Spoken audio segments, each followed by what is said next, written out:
Hey, yo, yo. Back hero.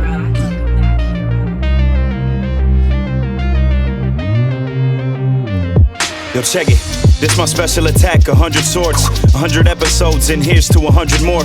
Who got next? Place your change on the cabinet. Air Combo University graduates juggle my enemies before tagging in the Masters Hero. Pros in action, toe tagging champions getting active. The message will always get near you. Return to the dream team, Spider-Man and Strider hear you. When the mask is on, I can't promise Cyclops to keep his glasses on. The handshake was potent. The inner glow shown as a mega optic blast, trailing behind the Shinku Hadouken. How you gonna dodge both of them? Blast you down to the last atom. Best regards from the proton cannon you couldn't fathom. If you were raised on gaming and put a controller up, I'm old enough to study the meta before I bless you. We understood space in the dash clean. Now we need the Justin Wong poster right next to the pro athletes. Final justice like a primary lotus from out the sky. Stars and stripes reminding you racism is still alive. Bring a plasma sword to a gunfight. Hayato, bring a hurricane kick. Tatsumaki Senpaku. One time for all my otakus who played the console till their eyes closing. Probably forgot to study for their finals. Welcome to the SwordCast. SwordCast. My word played, my sword played when blades clash. Welcome to the SwordCast. SwordCast. My word played, my sword played when blades clash. Welcome to the SwordCast. SwordCast. My word played, my sword played when blades clash.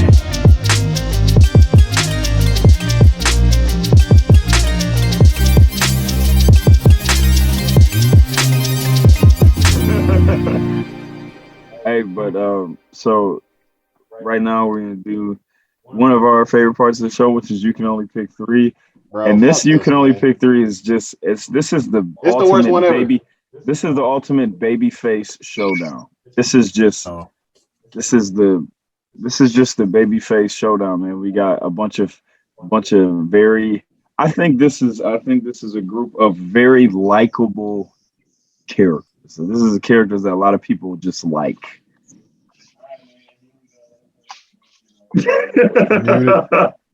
Muted. Are y'all posting it in the Zoom chat? I'm gonna share my screen. Oh, I guess I could put it in the Zoom or in the what you call. All right. Yeah, whatever. You gotta show it for the Oh yeah. Okay, I'm gonna share my screen then. Yeah, I do this for work all the time. Boom.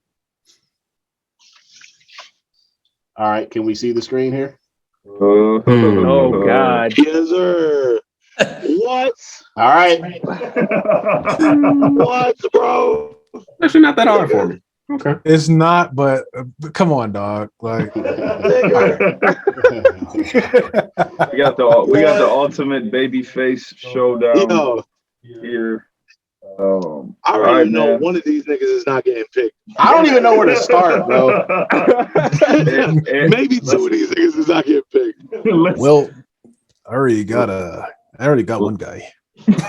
Okay, well let's go then. Let's go. We'll start with you, Eric. We'll go by. All right. Well, I mean, for the sake of the audience at home, let's run it down who we are actually looking at. Do the honors. Can you do the honors? Who had a question first? When you saying babyface, I just want to make sure I'm understanding the question, because I'm looking at these characters and I'm like, the definition I was thinking, I'm like, I don't know if that applies to this person. What are we talking about? That's true. I guess that's true. I guess I meant purely these are just people that people genuinely like.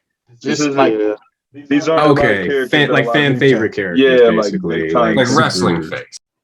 Got you. Okay. It's fixed in mainstream characters. Okay. Got you. Thank you. Appreciate y'all. I'm an idiot. Sure. Thank you. No, you're not. No. All right, Eric, go ahead. You do the honors of introducing who we got. Let's do it. And I'm gonna run it down super quick. You guys don't know who these guys are. Go to hell. Okay. Avatar Aang is in our upper left corner. Spike Spiegel, Spider-Man, the Luther Campbell, aka Luke Skywalker, and it looks to me like this is Super Luke specifically. This looks like Super Luke. Yeah, this looks this looks like pre-Disney novels superhuman Luke. This is 3 months after beginning training Luke. versus 2 weeks. versus 2 weeks. So he's really, really good at the Force now. Jesus Christ. Curly Sue ass. Fellow third draft pick, Michael Jordan, his Adness. Heels are going. Hold on. Before you do, can you please talk like Bret Hart before you do it? Yeah, I'm rolling into it. Yeah. Hey guys, how's it going? It's me, Bret the Hitman Hart. I too am on the list. I don't see my brother Owen, but that's fine. Everybody loved Owen. Owen would be a shoe-in for this thing. Then there's Batman, Naruto, and Son Goku. They're all there too. So let's go. Bro, that shit was amazing. There's Bret Hart. All right. I always miss him. All right, Brett, go ahead and give us your. You can only pick 3. You're up. You're starting. Welp. Who should it be? The guy who called me on my birthday, Bret the Hitman Hart. Going first. Not going to hear anything else about it. For me, this is actually a little easy for me. Spiegel. Just, it's Spike. He's got a checkered past, and we haven't seen all of it, and I think I prefer it that way. But for all intents and purposes, he's got the structure of a good guy. He's picked the job of a scoundrel and somehow found a way to bring honor to it. So my number 2 is Spike Spiegel. I got to be honest, guys. I don't quite like most of these guys. So I'm going to go Aang, man. I'm going to go Aang. Actually, somebody who kind of was, through and through just good and like always trying. I hate when niggas don't try. And I just kind of hate Spider-Man. I'm sorry, guys. I hope it's in the comments. Discord comments coming for you. Please do. Do your thing, bro. I think it was because of the Maximum Carnage series where he was being like super wishy-washy, and that just kind of stuck with me. But he's fine. He's fine. If you like him, you can like him. Alex, what are you saying? I literally just finished watching The Last Dance like a few days ago. So I'm going to give me Jordan. I'm going to go Spider-Man as well. I actually think that the 90s cartoon Spider-Man is better than the 90s X-Men cartoon. I know. Holy shit. What the fuck? You can't hit an explosion right now? I don't have the soundboard on, but god damn it. Or a nuclear warhead or a volcano erupting. Hold on. If we compare the very best of it to the very best of it, then I think that X-Men is better. If we're comparing the entire series versus the entire series, remember there's a point in time where X-Men looked like a Newgrounds Flash cartoon. Well, okay, that was the last couple of episodes, so they ran out of money. You can't hold that against them. But to your point, Alex, we've said this multiple times. That Spider-Man cartoon was fantastic, and it was dope. And it had the best Venom symbiote arc ever. Right, Venom. We are Venom. Yo, okay, hold on. So Eric, here is I know. So like, there's a mistake that I've made that I've turned into like a gimmick on the SwordCast, but it was based off of a misunderstanding. So like that syrupy Venom sound that I always like, that Venom. So like, what I learned recently, because I was making a beat and I needed that sound clip, I learned that I had historically misheard the quote. What he's actually saying is villain, but he just says it so like ridiculously that I thought he was just saying his own name. So retroactively, I'm just because it sounds better in my head canon, I'm gonna just keep thinking that he says Venom instead of villain. But I always thought that. Since I had issue 1 of Lethal Protector, I just thought that he can't speak without his tongue being out of his mouth, and so it just naturally says Venom. Like I just thought, like but no, he's actually he's saying villain. which is also kind of dope too. Like how you just like nigga villain, bro. Like Villain, nigga. right? I love Venom. Do I need to edit my top 5 right quick? Because I fuck with Venom a lot. Anyways, all right, neither here nor there. Continue. Yeah, so Spider-Man, Jordan, and give me Ant as well. I'll take for sure. Those are my top 3. Solid ass list. Josh. Okay, well, Spider-Man is a gimme. Batman is too. That kind of leans into the Luke Skywalker thing where like the reason I love Batman is the same reason I love characters like Walter White. Like, you know, you get a lot of the things in nerd fandoms where everyone, because they like a character, they feel like they have to actually agree with them and kind of internalize a lot of their problematic politics or whatever. Like, I love these characters because they are at their root kind of complicated and contradictory. So like, that's why I love Batman, because he's kind of a fascist, and he's a rich guy who chooses to solve problems by just beating up the underprivileged instead of like, you know, helping out the city and creating charities and all these things. Like the fact that he's an insane person that chooses to do that is very compelling to me. But so yeah, those two, and then Luke Skywalker, because he was getting interesting for a little while there in the new Star Wars trilogy. Then they kind of they went super Luke at the end of Mandalorian season 2, which was disappointing. But Thank I you, like Josh. it when he had some interesting stuff to him. I'm looking at you, Edmund. Who give a fuck? I think that was also one of the gimmicks that thinking back now, the part when they gave us Super Luke and you were like, here you piggies, eat up your nostalgia, you know. That shit had me rolling. Here comes the Super Luke. There you go. Open it. It's an X-wing. Fucking babies. Did you finish, Josh? My bad. No, yeah, there was Spider-Man, Luke, and Batman. All right, Edmund, who you got?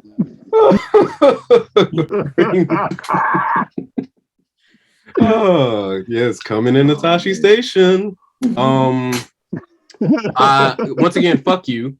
I am picking Luke Skywalker first. Because I really don't care that much for most of these characters. That's why this is probably the easiest. You can only pick 3 for me. So yeah, Luke. I mean, I love Star Wars. I love Super Luke.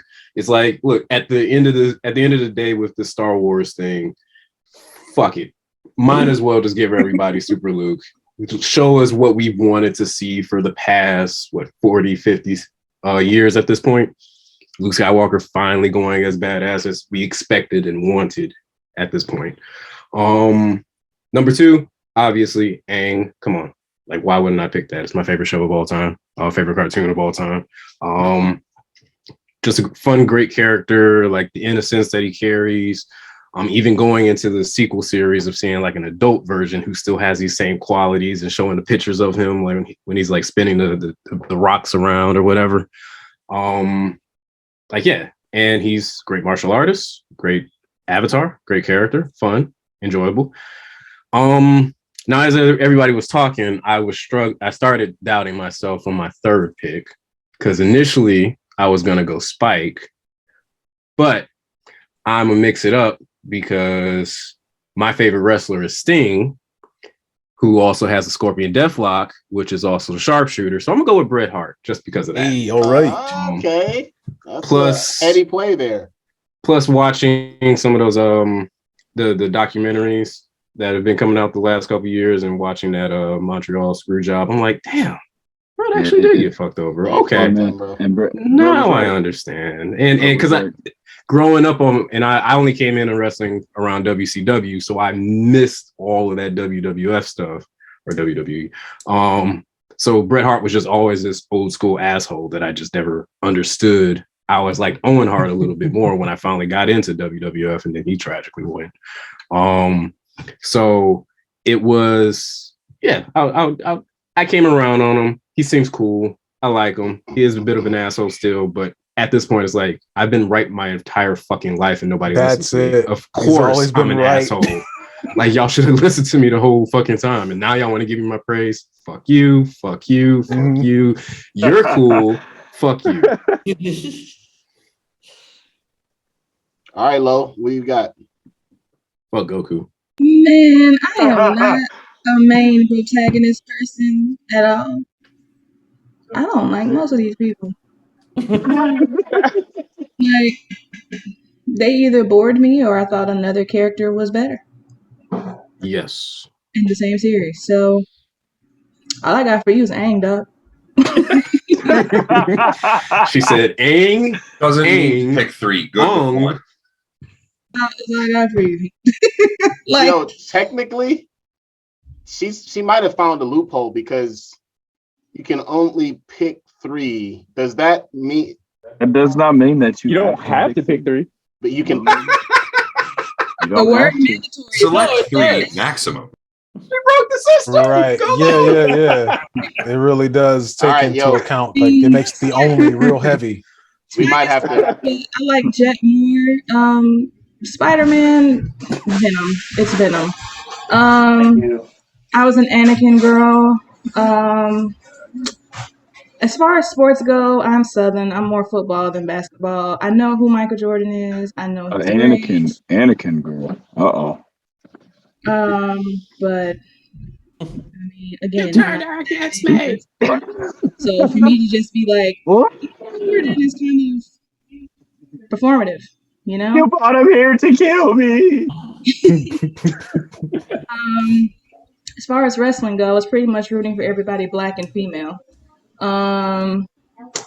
Batman. You know, I'm married to a black woman. Huh? Bret Hart is married to a black woman, so you know that's fine, but he's not. He don't get a pass. I love the fact that Eric just said, "You know, I'm married to a black woman." Like he's Bret Hart right now. Yeah, I'm her +1. And Ed knows I don't care for Naruto or Goku, so. All right, so there you have it. She picked Aang. That's her. She picked Aang, Ong, and Aang. So it was 3. It was her 3. All right, so we need to change the wording on this in the future so that we you must pick 3. You must select 3 only. Wait, Edmund, what was Aang's name when he went to the Fire Nation school? Oh shit. God damn it. No, that was just his phrase. Flamio Hotman. Flamio Hotman. Kuzo? Yeah, it was like Kuzan. No, it's Kuzan. Kuzan. Yeah, there you go. There's the third one. Aang, Og, and Kuzan. Gearless Joe. So it's gonna be simple for me. It's just gonna be that top row. So Aang, Spike, and Spider-Man. Just to keep it simple, I can go without Luke. MJ. Got it. Yeah. Wrestling, I really didn't care for Brett. Batman, mid. Naruto, mid. Goku. Whoa. No Naruto. Watch your next words very carefully. Choose your next words. Naruto was it was all right. I ain't gonna deny him his greatness. He was dope. And Goku, it's the journey, man. Goku is I'm more of a Team Gohan kind of guy. You know what I'm saying? So that's fair. Yeah. So just the top row. Just keep it simple. Ass. All right, Aaron, what have you got? So I'm going to go by the criteria of most actually influential to me in my childhood, because this is like temporally really whacked out and media and genre and whatever. And so like I didn't get into wrestling until just after Bret Hart, I think, because like I remember flipping back and forth on the Monday Night Wars, and I don't remember caring about Bret Hart. I remember caring about like a couple other people, Chris Jericho and like Shawn Michaels and a couple people that I would see, but like never Bret Hart. Hero will attest to the power of Space Jam during our childhood. So obviously his airness, the triple threat, a baseball player, a highly regarded actor, and I'm told a basketball player as well. He did play basketball. He did do that. I'm told he was very good at it. I don't know. I'm from Detroit, so I'm used to just like, we had Dennis Rodman and then we didn't. There you go. And then he's gone. So, you know, Avatar is a cartoon that I love, but it's also like something that I saw as an adult more than as a kid. And Naruto was something I encountered in college. And I also have a detailed question. Is that Naruto or is that Boruto's dad? It's a good question. Oh, geez. Actually, a good question. and so also you were commenting, you know, this looks like Extended Universe Luke. And Extended Universe Luke is the Luke that we started to get. Who starts to realize that the Force can't solve everything and tries to redeem novel after novel after novel. He finds some fucked up kid, let's edit that, some messed up kid who has Force powers that are wild, and he tries to save them by bringing him to his Jedi Academy, and then like they steal the Sun Crusher and go blow up a bunch of stuff, or they turn evil, or his own nieces and nephews are turned to the dark side. Let's not even talk about Lobaka and some of that other stuff that no longer exists with a hand wave. And like Extending Universe Luke is that Luke that we want, that is realizing that the Force is flawed and that it is not the solution to everything, and that perhaps gray Jedi codes are perhaps the ones that you ought to follow. And so on those criteria, my list is Luke, his airness, and Goku, because like Dragon Ball Z was the Toonami anime for the entirety of my childhood. It was the one that I set the VCR to tape. There you go. And that's not the only thing I liked on Toonami at the time, but that was the one that was like, all right, I guess I can skip this week because it's all Goku charging the Spirit Bomb, but like, whatever. I'm taking notes here. You're supposed to get into it, right? You're making some very good Luke Skywalker points here. I might have to consider. You know, like, but the thing is, now there's only one Luke that exists, and it's Disney Luke. Everything else has been declared heretical by the Church of Skywalker. That is true. The Church of Kathleen. What's her name?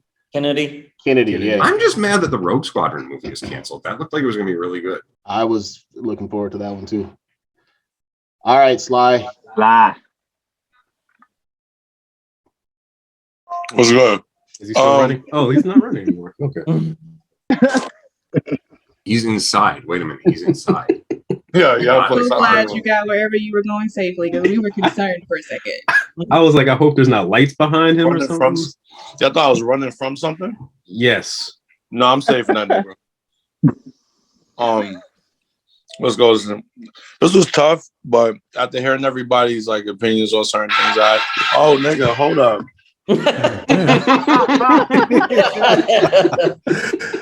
Yo, popped it off.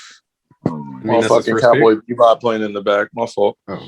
My first pick, man, I'm gonna go with Michael Jordan. I mean, Michael Jordan, I feel like I'm a part of that lineage. No, without Michael Jordan, there would be no Kobe, no LeBron.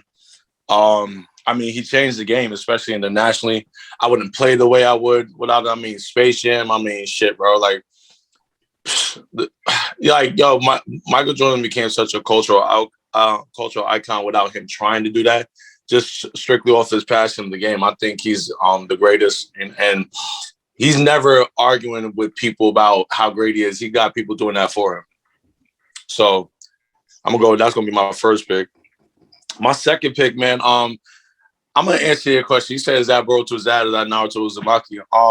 This is the Naruto we always wanted to see. So we're gonna go with that's Naruto Uzumaki with hands.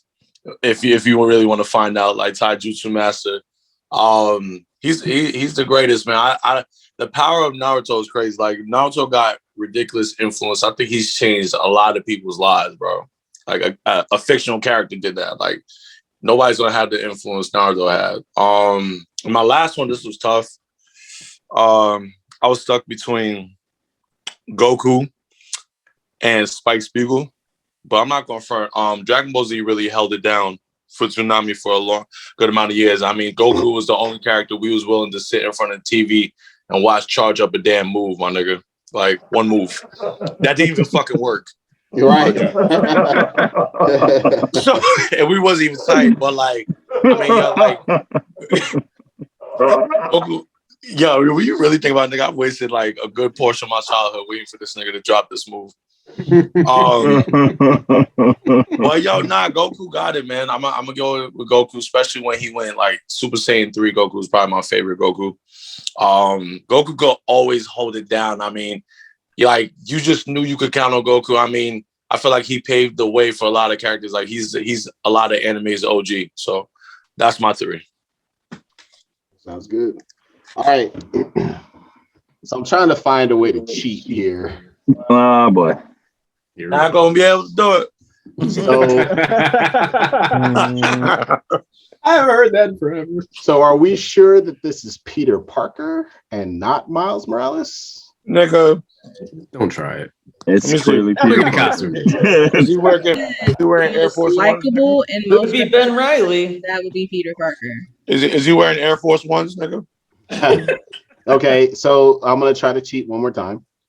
Are we saying that are we sure that that's adult Goku, or is that maybe that's adult? He's got a bag of senzu beans on his. That's KO. That's KO Ken Goku. That's KO Ken Goku. That man in the center there is Michael Jordan as well. So so you're saying that's not Isaiah Thomas? Correct. Shit. All right. Fine. All right. So Spike Spiegel off top. That's one of my favorite fictional characters ever. Complicated character, just like, I appreciate how they tried to flesh out his story in the live action. You're still sharing your screen there, Omar. I know. I lost it. It went away. So now you just see my Facebook page, right? Hey, Facebook. I should message him right now. Hey. and me and Aaron trying to watch out for him. Okay, so here we go. Is it back? Nope. What's going on here? He broke it. I did. Mm-hmm. Hold on a second. Round one. Fight. Here we go. All right. 9. Yeah, right. That shit is dumb funny. That Street Fighter commentator wanted to see some scraps, dog. He did. Get your ass up. One. All right. Fight. Yo, right. Fight. All right. Spike Spiegel. Appreciate what they tried to do to try to expand his character, even though some of the stuff I didn't like, but still, I love the gray characters. I love the checkered background characters. This is where it gets tough. So I'm actually going to surprise some folks. I'm gonna go Super Luke. And here's Right. I'm gonna go. Damn Super right. Luke. I liked the context that Super Luke existed in when we first had him outside of the context of the new Star Wars stuff. When it was just the novels. I know Edmund's brother Rob had a bunch of those novels that we read. Super Luke got to the point, I love overdogs, just off the strength of like overdogness. Where Super Luke, we saw him do the force projection thing, which was probably the like in canon, what's considered canon now, might have been the most powerful display of force mastery that we've ever seen. But That's in the books, bro, we're talking about like collapsing neutron stars with the force type shit. Like that's what Super Luke was on. Super Luke was so powerful that they had to create a force, like an alien race that was not impacted by the force in order to be a worthy opponent for him. The Yuzan Fong, is that what they were called? Mm-hmm. They killed Chewbacca, those motherfuckers. But he was such a powerful character that they had to just create a nonsense like race that like, actually no, your powers just don't work because you're too strong. So we need to just make something up to be a threat for you. So shout out to Super Luke. I started to dislike Super Luke when like we started crying about it, right? When it was like, oh, like when they tried to tell a real, because he was boring, like he was cool, but he was boring. He was boring as fuck. And when they tried to tell a more humanized version of his story, like I was interested in seeing where that would go. But the crying about like, oh, we don't want this version of Luke, that kind of turned me off a little bit. But if I'm taking it back to the context that he existed in before we got this other version of Luke, I can't deny that he wasn't awesome. Super Luke, Spike Spiegel, and if I can't go Miles Morales and I can't go Baby Goku, I can't go Sting, and I can't go like, you know. Right. None of my cheat codes are working. The next guy that I was late to the Avatar party, just unlike Noveliss and Edmund, but I can't lie that I was not really became a big fan of Aang. I mean, he's just one of the most likable, one of the purest baby faces that we've ever seen in this industry. So shout out to Aang. So I'm gonna go. I think me and Edmund have the same top or similar top fives. I'm gonna go Aang, Spike, and Super Luke. We almost did. I changed my third one at the last second. So. There you go. I always respect somebody that goes through the trouble of picking the secret non-lethal ending. Yeah, for sure. All right, man. So we got these. I'm gonna just keep it quick here. Obviously, my first pick is gonna be Naruto, man. Like Sly said, there just hasn't been.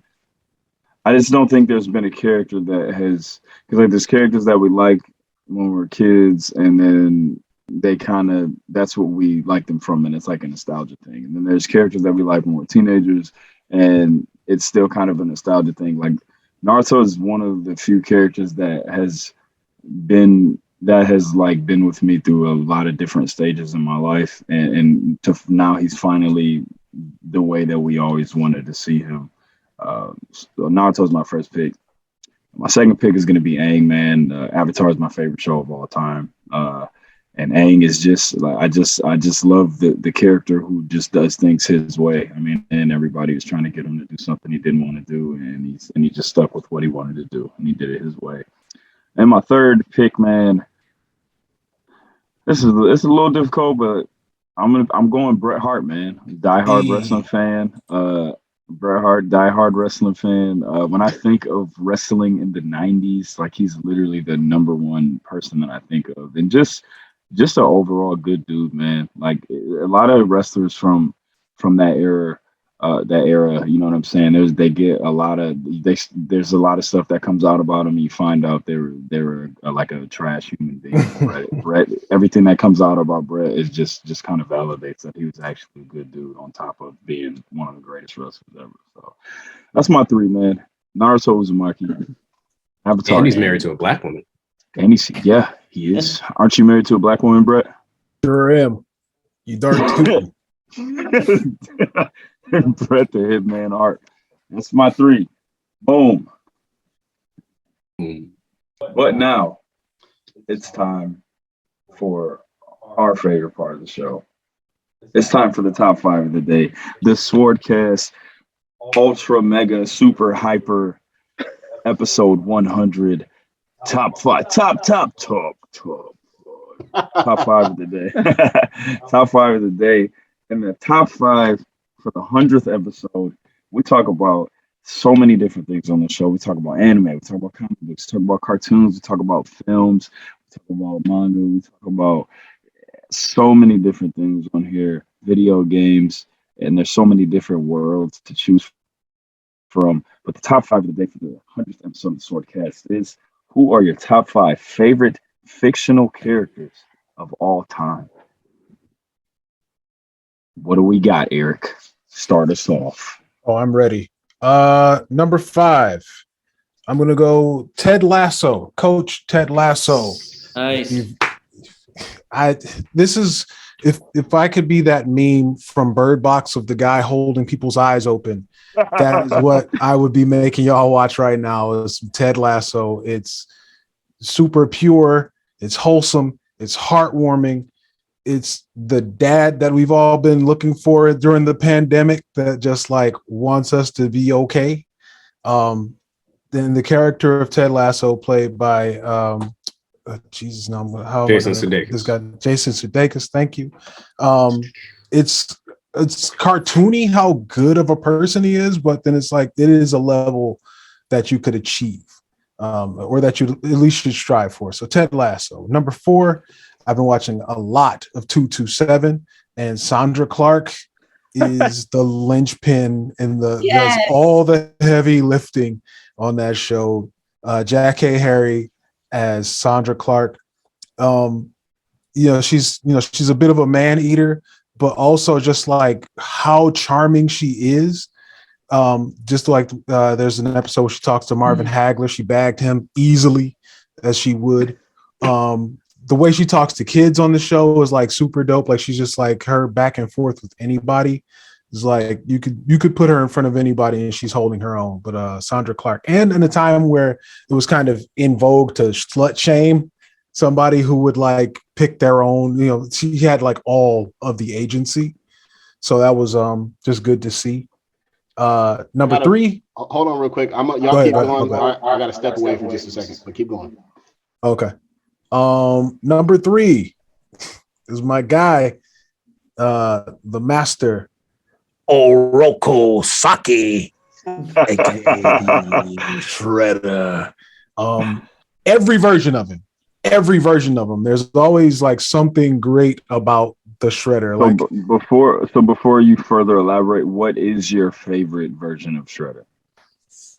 It's definitely between part 1 and imbecile cartoon Shredder. Just like it's just macaroni and cheese, dog. Like that version, that inept version of Shredder, that voiced by Uncle Phil, is just so good. Like, I mean, just like the puns, the insults, like he was giving it to everybody, dog. Like, especially Rocksteady and Bebop. Rocksteady, dog. He called them niggas on a payphone one time, dog. It was like, how'd you find us, boss? And he says, simple. I dialed M for moron. I was like, damn, stay frying everybody, dog. He was like Don Rickles with a helmet on, bro. Like, and then of course the movie, the nigga just had all the hands and feet. It was just, you fight well in the old style. I'm like, dog, he is flaming everybody, dog. Like, that is insane. It's an animal, dog. Shredder, man. Number 2, my first love, She-Hulk. Jen Walters is my favorite Marvel character, bar none, since an 8-year-old child, writing into her mailbag, subscribing to her comic book. That was the first thing that really got a hold of me. She confirmed a lot of things for me as a child. And just she was the first Deadpool. She broke the fourth wall. She literally ripped a page in her comic book to move faster through the book. So yeah, just being able to see like how wacky things could be. That John Byrne run was incredible.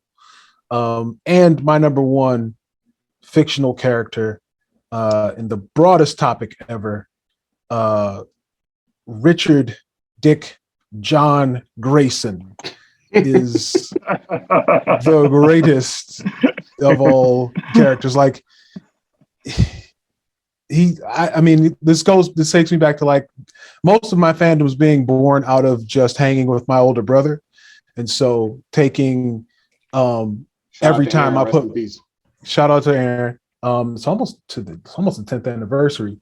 But that anytime I buckled my seatbelt with him, I was like Burt Ward at that point, because we was watching like all of the versions of Batman and seeing Robin.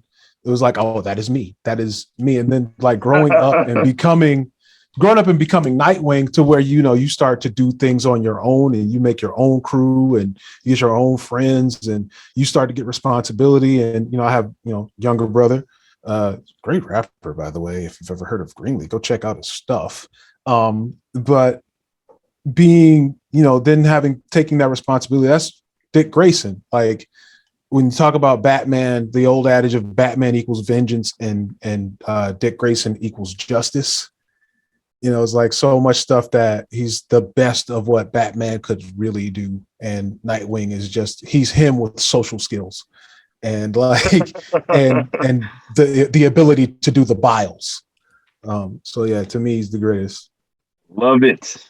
Recap that top five real quick. So number 5, Ted Lasso. Number 4, Sandra Clark. Number 3, Oroku Saki. Number 2, She-Hulk, and number 1, Dick Grayson. I love it, man. So much variety, man. Awesome. Josh, what you got, man?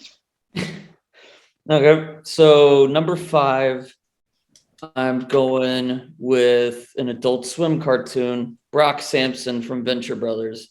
No, that's a good one. I don't know how many of y'all have watched that show, but he's kind of an overdog in a world in which there are no superpowers. His superpower is the ability to murder a shitload of henchmen as violently as possible in as short amount of time as possible and scare the shit out of all the actual superpowered people.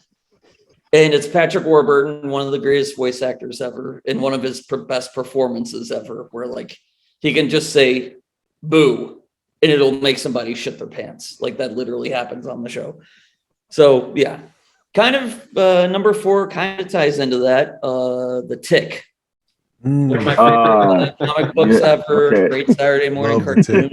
I love them memorably, although tragically short-lived, performed by Brock himself, Patrick Warburton in real life. Yeah, Spoon. I've got a shirt that says that. Like I got into the character from the cartoon, but the original comic book, if you can find it, is hilarious because it sends up literally every comic book from the late 80s and early 90s. It's incredible. Like the hand is in it from the Daredevil comics. It's so great. Number 3, Agent 47 from the Hitman games. Like he's not much of a character in that he doesn't have much of a personality, but the personality that is there shows up in the funniest ways in the games. Like he's a stone-faced robotic psycho killer that tries to convince you that he's a real estate agent, doesn't convince anybody in the real world, but convinces these idiotic puppet characters in the video games. And it's just, it's one of the best examples of being funny without ever actually saying anything funny. So that's why I love him. Number 2, Dream, aka Morpheus, aka Kaikul, a million different names from the Sandman comics. That's my favorite comic book series of all time. It's incredible. It touches on so many different aspects of like mythology, history, perception. It's incredible, and he's the best part of it. A good example of like a character that doesn't seem to change much over the course of the series, but if you go back and look at issue 1 versus the final one, you see what a massive change he's gone through. Number 1 is Batman. Kind of already talked about that with the you can only pick 3. So instead, I'll just focus on the fact that I think he's one of the best elastic characters in the sense that so many people are able to find so many interesting aspects and things about him to talk about either through comics, video games, movies, whatever. I just love the elasticity of him and how many great ways you can reinterpret him. So that's my top 5. We got Brock Samson, The Tick, Agent 47, Dream, and Batman. Excellent.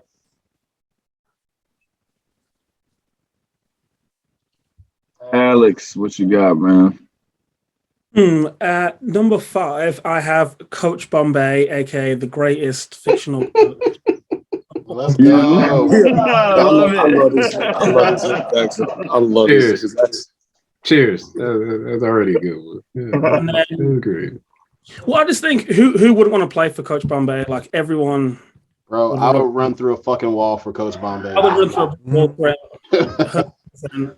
Like, sports should be, everyone gets into sports for fun at the end of the day. It's not just about winning. And he actually shows, the kids that they can, important. I think for me anyway, like sports growing up was like a huge thing. And you learn a lot of life lessons that stick with you through sports. And, it's a privilege to have a really good coach. So it's definitely Coach Bombay at 5. At 4, I have Anakin Skywalker, because I actually think that Revenge of the Sith is the best. I'll take.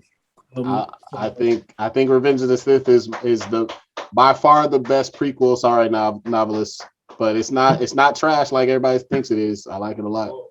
Whoa, hold on. I love Phantom Menace, but I have said many times that Revenge of the Sith is like the best Star Wars movie to me.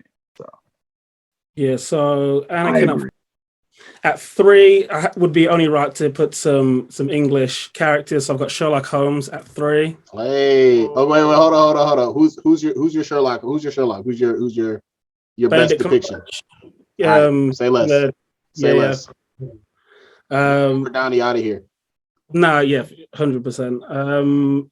Number 2, I have Gohan. I think he's probably the most relatable character on my list. I think the idea of like he only fights because he like has to, and he doesn't want it for the glory like his dad, who's like the egomaniac and just fights to get on. I would say Gohan at 2, and then number 1, I have the Silver Surfer at 1. Oh, wait a minute now. I didn't know you were a Silver Surfer fan. That's my guy. Shout out to Nora Rad. Man, I'm loving these. I love these top. Shout out to Pondering. Shout out to Deep Thought. Gonna be on that board like. Yo, so Alex, do you remember? So the joke here is the old '90s Silver Surfer cartoon, where the whole episode he just used to be thinking, dog. Like he would just be on the board, bitch, like 10 minutes straight at a time, just pondering like a motherfucker, dog. Like Shakespearean thoughts. Like this is just like straight up just pondering the existence of all life in the universe. And he would come up with prick us. Do we not bleed? No. What does that mean for me? Damn, dog. Some of the deepest stuff that he would come up with would be like Times of Peril. Like the normal reaction would just be like, shit, get out of here. And he's like, well, just contemplating life. Like that's how easy this is for him. That the best thing he has to do is just be contemplating life's big questions. So literally, and just the kind of like irony of like the existential crisis as you float through the galaxy, I always thought was pretty funny. But yeah. So to recap, I have Coach Bombay at 5, Anakin at 4, Sherlock at 3, Gohan at 2, and Silver Surfer at 1. Excellent.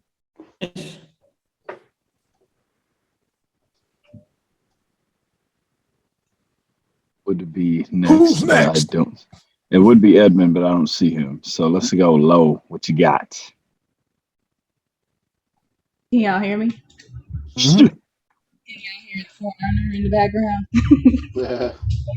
Not really. Mm-mm. Babe, I'm recording.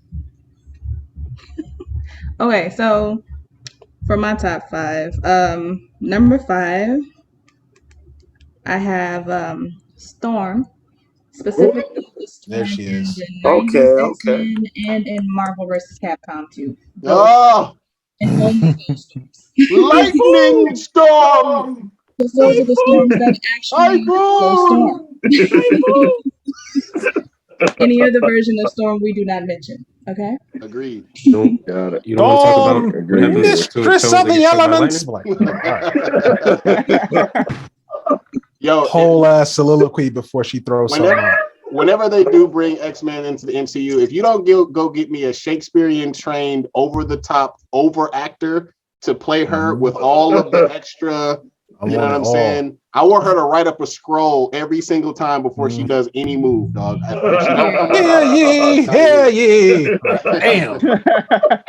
Right. About to terraform the planet. She could do that shit, dog. She froze lava. Like, number 4, I have Gohan. I really feel like he was extremely underserved in team, not tracksuit Gohan. Like tracksuit Gohan was never supposed to be. That's the point. Tracksuit. Hey, bro. He was supposed to be the perfect mend of Saiyan strength and human emotion. That was the entire point, and they had to bring Goku's ass back. Well, it was y'all. Y'all was complaining. Mhm. Y'all was complaining.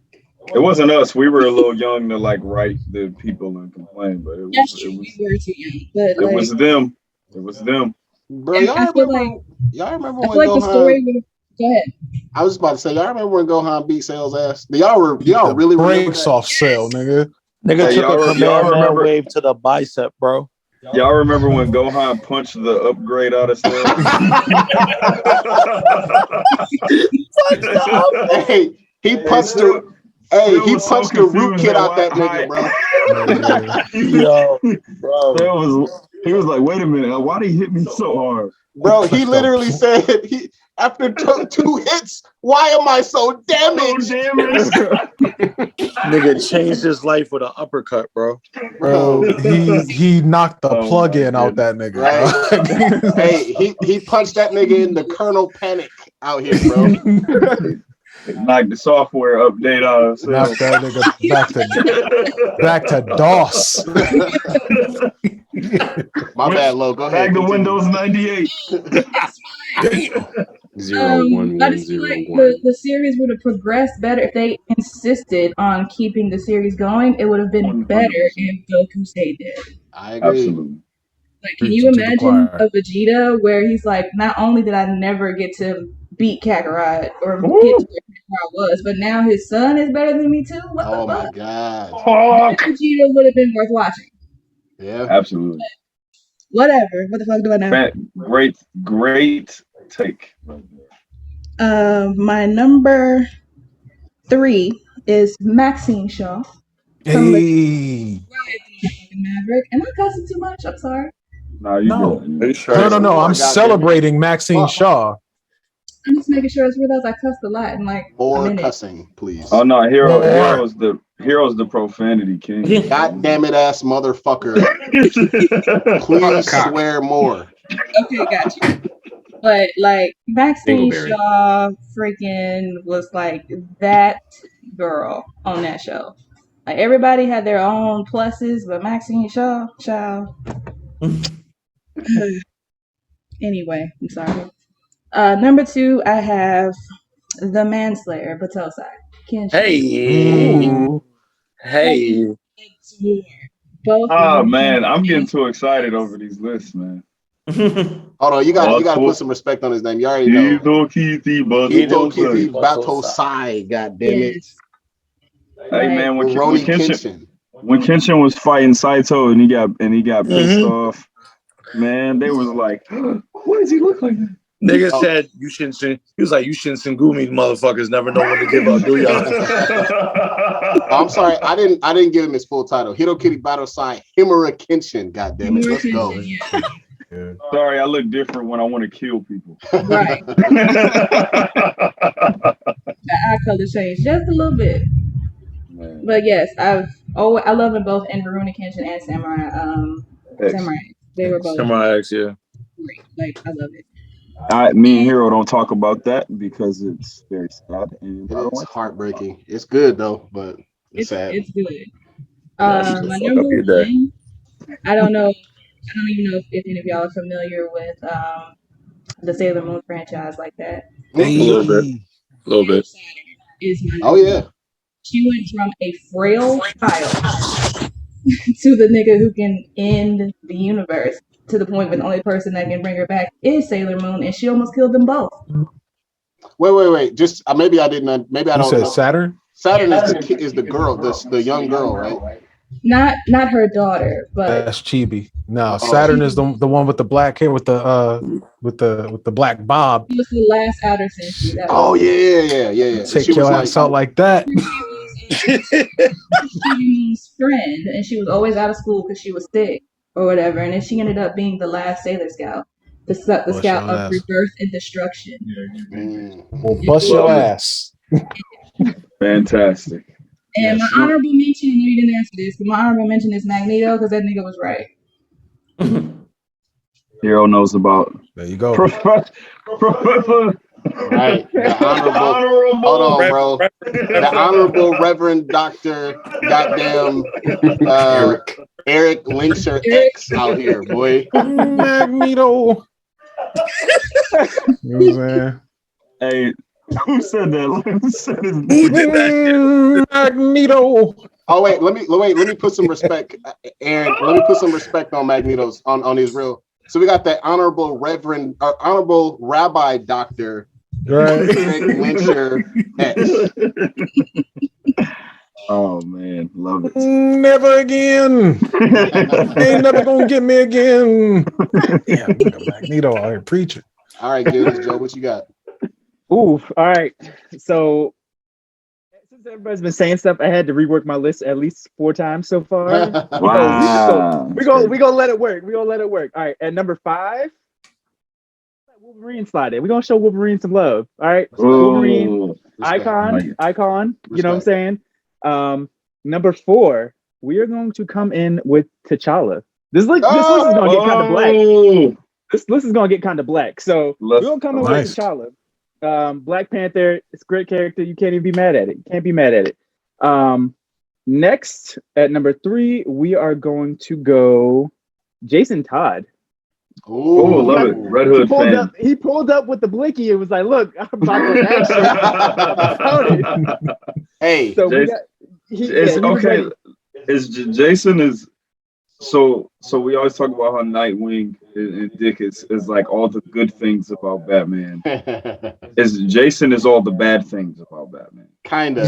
He's where Batman could go. He's what Batman is afraid of. He's almost he's lower, but it's what Batman is afraid of. So it's like imagine you had a really strict parent, and one of the kids took that strict parenting and turned it into discipline, and the other one turned it into like running the streets. Yeah. Right. Todd is the one that's running the streets. He's the one who's gonna run up to the fight like, yo, Batman don't use guns, but I'm not Batman. Fuck Batman. And he's getting results too. That's the worst part. Yeah. And that's the part that bothers Batman the most, is that he's getting results. Right. You know, so it's like, I like it. I'm a Jason Todd fan. Hell yeah. So, and then I got at number 2, we're gonna stay true to the name. We're gonna go Gearless Joe from Megalobox. That anime. So good. I was shooked. I was hooked. That's awesome. And yeah, he's great. Season 2 is fantastic, man. I don't know if a lot of people watched season 2, but season 2 is really. I thought I couldn't find it. I thought they changed. Oh yeah. I don't know. I don't remember how I watched it. I don't know. Because I did watch it, but I don't remember how. I think it's on It was on Crunchyroll. Okay, yeah. And then number 1, we're gonna go with this man that has the hands E for everybody. Yusuke Urameshi. Hey, you got a lot of hands on your list, dog. got a lot of hands. You like niggas who throw blows, dog. Always. Yusuke said, look, these hands are ready to eat for everybody. Equal rights come with equal lefts, bro. You get in the face. Get in the face. I love it. And then my honorable mention got to go with Grey Worm from Game of Thrones, because he was about that action. He was a ride or die. Yeah, he was a ride or die. Bro. So, who got anything to say to Khaleesi, bro? You're gonna have to talk to me first, goddamn it. Exactly. Share combos. Always. So what I say? Wolverine at number 5, T'Challa at number 4, Jason Todd at number 3, Gearless Joe at number 2, and the Yusuke Urameshi at number 1. Bro, that's the most fightiness ass list. That's got good dog. Everybody wants to smoke it. A whole D&D class of just warriors. Like, no charisma. No nothing. They're just walking on the town. Charisma is for people who can't roll intimidate with their strength. All right. Dog, it's just everybody got scraps. Edmund, we skipped you because you disappeared for a second, but let's have your top 5, bro. I was just off screen, so I did hear that. My bad. So I've also been changing my list up this entire time, trying to iron out a few, and then more ideas came back in, and I'm not satisfied, but I gotta have something. So I'm gonna hit you with some honorable mentions first, and I'm sorry I couldn't keep it to just 2.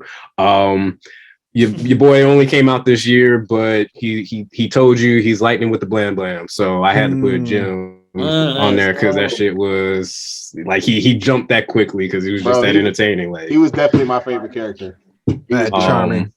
and charming as fuck. Tell us where that's from if people don't know. The Harder They Fall, great Netflix movie. Love that shit. I've watched, especially that opening scene. Well, not the opening scene, but the opening credits that they do. I watch that quite often because I love the song, I love the graphics, all of that for the opening credits for that movie. Great soundtrack. Blackity Black movie. One of the second time you get white people in the movie, it's an all white town, which is just still hilarious. Literally the ground, in the buildings, everything, blinding buildings, everything is just the subtitles change. The subtitles change to white. Everything, just everything. I have to go back and watch that now. Thank you. The subtitles literally change color. See, that's phenomenal production design. Exactly. I didn't know that. Yeah. I'm gonna definitely check that.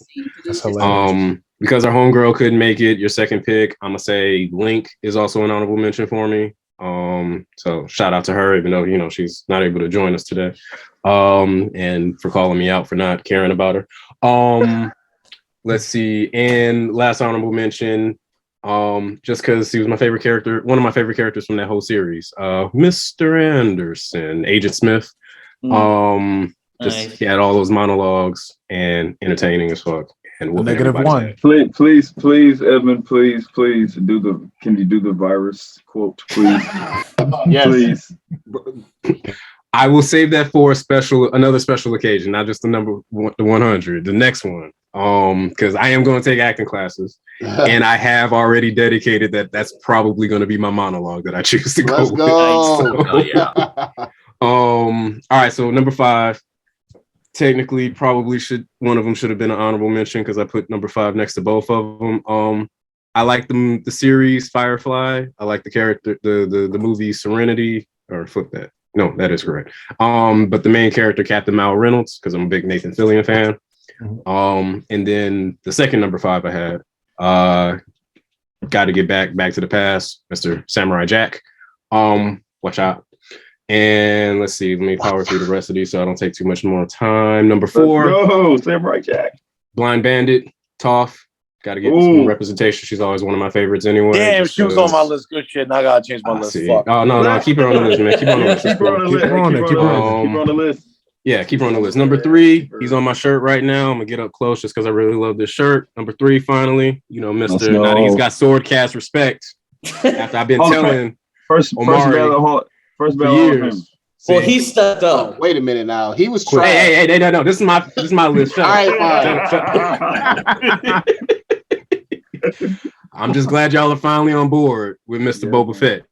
With the badassery. Number 2, hey, we already talked about Steven Universe earlier. You got to go with Garnet, Queen Mother. Love Estelle's voice acting. Damn it, I forgot about Steven Universe. He's my honorable mention. I didn't know when we were going to do honorable mentions, so he definitely is my shout out to Garnet. I love Estelle's portrayal. I love how the stern awkwardness, but then also this level of warmth that she's able to get through on very monotone performance. And it's just everything with her interactions with Steven, when he jumps on top of her head and was found you, and it's just all those scenes is just so fucking awesome. And then Nav, you already know who number 1 would be at this point if Toph was at least number 4. So Uncle, Dragon of the West, Iroh, badass. Mako, rest in peace. Just everything about him. Just the fact that he can have a whole phrase that says he doesn't have a phrase, but the fact that people can refer to him as be the person Uncle Iroh would want you to be or thinks you are. That's such a motivational thing about how that character lives, how he operates.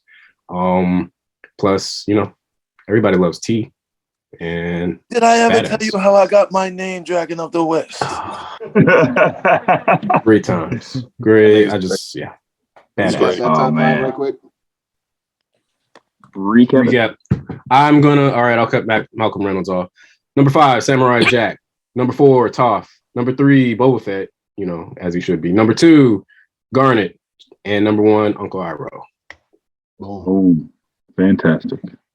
All right, McIrvin, what do you got? Did I pronounce that right? I feel like I nailed it. I can't do it again, though. Aaron.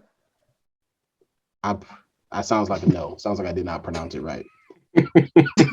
What happened? I tried to pronounce your name, your Keegan. Fuck, I didn't nail it. Bro, I've been Gaelic. It's Irish. Okay, it's not Gaelic. It's Irish. Irish is we're gonna take 9 letters and we're gonna use it to represent one letter or one phony. Right. So I too am taking part in the SwordCast tradition of having too many honorables mentioned. 50% of the cast of any Star Trek franchise. I grew up on sequential Star Trek series. So like Kirk, Spock, McCoy is a single character split into 3 people and written that way in every show in the original series and every episode.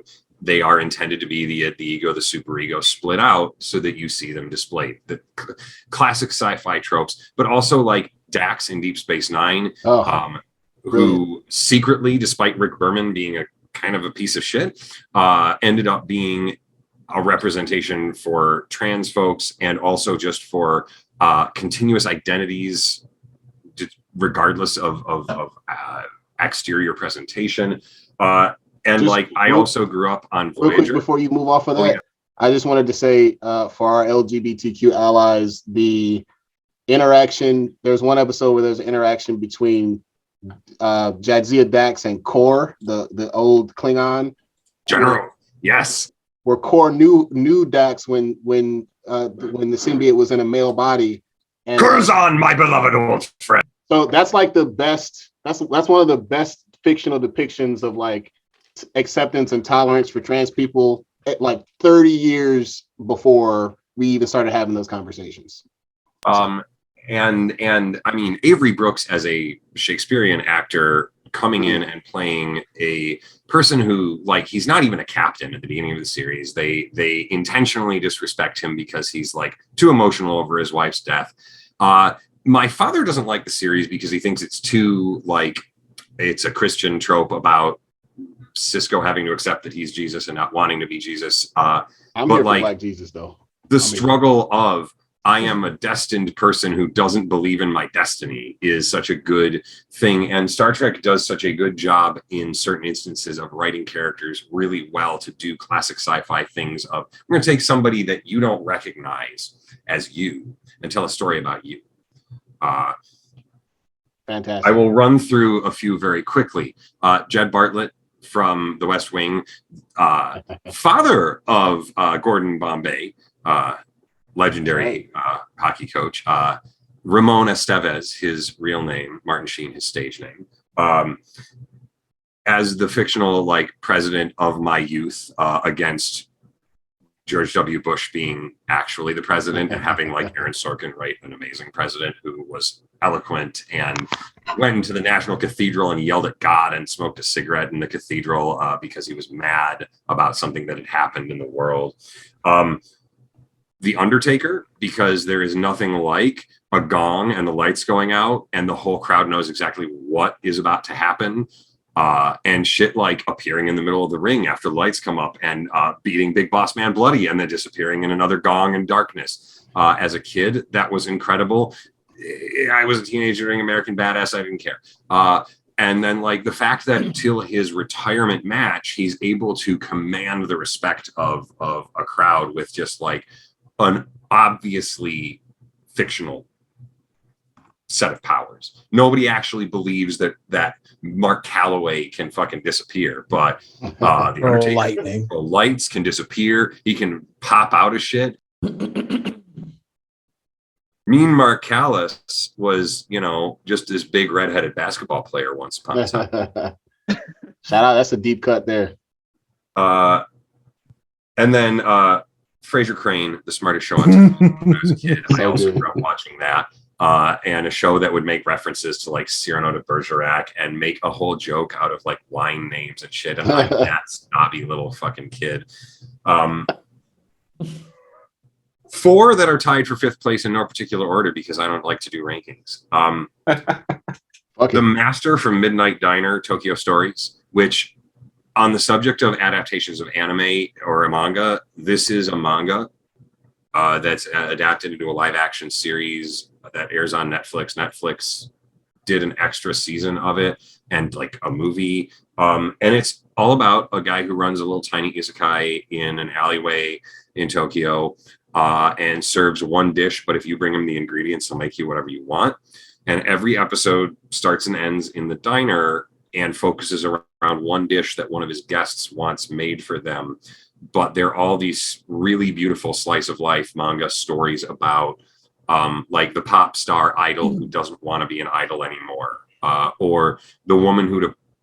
There's really a really fascinating one where there's a woman who appeared in one adult movie ever, and she runs into the male star that appeared with her in it, and has a very quiet conversation with him about the movie. And it turns out that he never let it be released because he felt so strongly about her. And it's this beautiful thing. And the center of it is the guy who owns the diner, who's just this like older Japanese guy who makes you food and is kind of stone-faced through so much of it. And yet everything happens around him. And it's an incredibly beautiful show.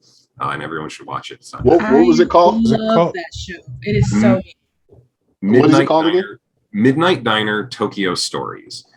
It is very, very, very good. And it's like, there's now 5 seasons, but they're each like 10 episodes long or something. And the episodes are 25-minute episodes, like TV episodes, basically. So it's something that like at the beginning of the pandemic, I was watching it every night before I fell asleep and like rewatching the back half episodes the next morning.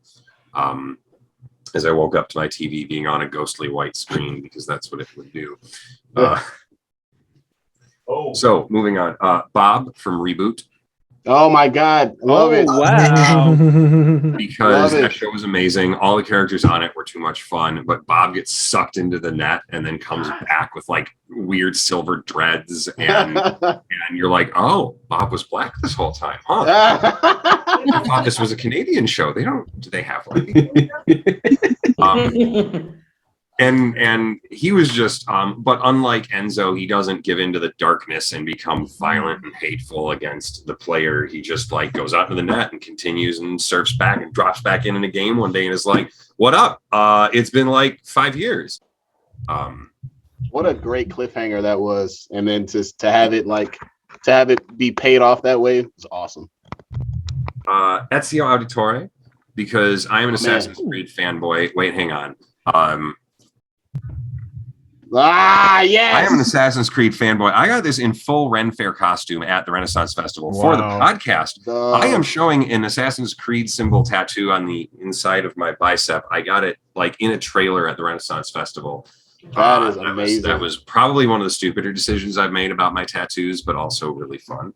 And it's one of my favorite ones. And Ezio is great because he goes from like the playboy who doesn't want to take anything seriously and like is just, you know, sleeping around and doing whatever to, you know, the sort of finishing moments of revelations and finishing his story 2 games later, where he's matured into this person who's like carrying the weight, as it were, and realizes sort of the magnitude of the responsibility of what he's doing. But also, I just loved those games, and being this character who kind of is like that slick all the time is just a fun character to play as. And besides all the people being like, watching you run up a building and be like, he must be very late and she must be very beautiful. And then super deep cut back to my childhood, from the Redwall series from Mossflower. There's a character Ballisto, who is a mouse who was enslaved by like pirate slavers, and he gets rescued by a couple of the main characters, and they bring him back to help them defeat an evil wild cat who is oppressing the mice and other woodland creatures of the woods, who lives in a big castle. And they build him in because he can build a ballista. And he builds them a ballista, and they destroy the castle, and they win. And the woodland creatures triumph. And as a like that was Drew who read that book first. Oh yeah, and brought it to me and my parents, or his parents brought it to my parents, and I got it, and that was in like 3rd grade. And I'm making a reference to like people that I went to school with that Hero also went to school with here. And that character just has like literally stuck with me as like they introduce him, and within 5 minutes, he's like, "Oh, I can build you a super weapon. I'm the coolest person you've ever met. You rescued me from pirates. I still have chains on my wrists. I'm like, let me build you medieval super technology now. You mice and stoats and moles and a badger." And then at number 1, Kelvin from Kelvin and Hobbes. Particularly Tracer Bullet, his film noir detective alter ego, but a comic book or a comic strip that made me mad that I did not have that sense of imagination to be able to be transported into a flying saucer with dinosaurs chasing me, or to suddenly like walk out into the hallway at my middle school and be like in my trench coat and my hat and if you, hero, remember me showing up to school in a trench coat and fedora, it's because of Calvin Hobbes. Like, I would straight up show up to school dressed like that in 5th grade or 4th grade because, like, I think it's cool. Because I read Calvin and Hobbes because I'm an only child. But that was just like, Calvin was that character that was all the shit I wanted to get away with. But also like all of the adult jokes that I kind of got as a smart kid that are embedded in Calvin and Hobbes because it's a comic strip for adults who read the newspaper, not for kids reading the comic books in their parents' bathroom. Right.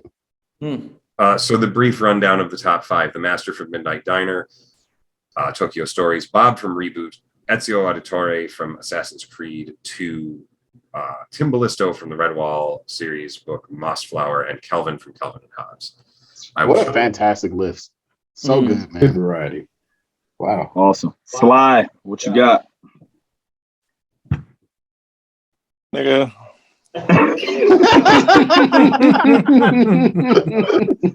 Sly got the bet. When his mic comes off mute, he comes in with purpose every time. Right.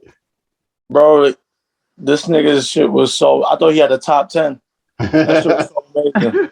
I'm worthy. I'm sorry. No, bro. Nigga, I almost passed my turn. I'm gonna go quick, nigga, because I'm not following up after that. My honorable mentions. I'm gonna shout out Tommy Oliver, the Green Ranger. One of the greatest. So Yo, look. Dr. Tommy Oliver. Come on, man. Esquire. Yeah, paleontologist. Tommy had the best ad-libs when he did a kick. Sweat the do y'all, nigga. Whatever the fuck. If y'all remember, yo, for real talk, bro. Like, and when you remember before you elaborate further, the thing that made me love him so much was checking into his background and finding out that he was a legit martial artist. Made me like him even more when I was a kid. Bro, that's a good point too, because I didn't know that. I just came in, I'm like, oh no, bro, he really could fight. Bro, you just believed that shit, bro. Like, it wasn't a joke. And mind you, like in the movie, if y'all remember the Mighty Morphin Power Rangers movie, bro, he jumped off a cliff with his hands and landed off his feet, bro. Like, I remember he jumped fighting them ooze niggas, bro. He dove. I remember this nigga landed on his feet. I said, how, nigga? I'm like, this nigga's amazing. Like, bro. What the fuck is you saying to that, bro? That was an ocean dive, nigga. Like, the ship was about to sink, nigga. And he landed on his feet. That shit was crazy. My next honorable mention. I feel like this cartoon don't get a lot of love, but it was one of my favorites coming up. Jackie Chan Adventures. Shout out to Uncle, man. Uncle, this nigga Uncle will pop your ass with 2 fingers. Jackie. Jackie. Like, he really stuck. He low-key might have depicted what Asian parents was like, bro, because this nigga would see Jackie get his ass beat. He was like, Jackie, he gave you such a whooping. Like, nigga would be like, yo, you're getting your ass whipped, bro. Like, get up. Like, get up. And then, like, remember that nigga, Hawk Fu? He put this nigga to sleep through his shoulders, bro. Uncle was taking niggas out with Shaolin finger jabs, bro. Uncle was different. That's my nigga, bro. Another honorable mention. Shout out to Madara Uchiha, bro. Like this nigga really lived up to the hype. I never seen a nigga take out a nation, bro. By himself. By himself, bro. Like and it was fun for this nigga, bro. It literally reminded me. Mostly taijutsu too. He just beat him up. Slapped the nigga with a paper bomb, bro. Gave the nigga a price tag, bro. Said, "Hold up, nigga. You cost this much." And then kicked him into his friends, and then they all exploded. Bro, and none of these niggas ran. That's the shit. I'm like, y'all know that shit sticks. It's a sticky bomb, bro. Why y'all niggas still standing there, bro? And I remember he might have had the ultimate DDT, bro. He threw the nigga into the sand and his feet was in there. Bro was looking like Neo, and I think in the second Matrix when he fought all of the Agent Smiths, bro. Yeah. That shit was just crazy. It was just ridiculous, bro. Another one, my guys I've shouted out many times, Urahara Kisuke. A sleeper, a dude who comes off lazy, but really really was a genius. And pretty much you find out it's his fault why this nigga Aizen had this power in the first place. But I think he was an amazing character, bro. We find out he was a captain. He was Ichigo's teacher, bro. I wish I could get the quote for y'all. I'll get the quote for y'all later, but there was just something he said that I just feel like it's a great life perspective. Hold on, let me get that for y'all real quick. Pardon me.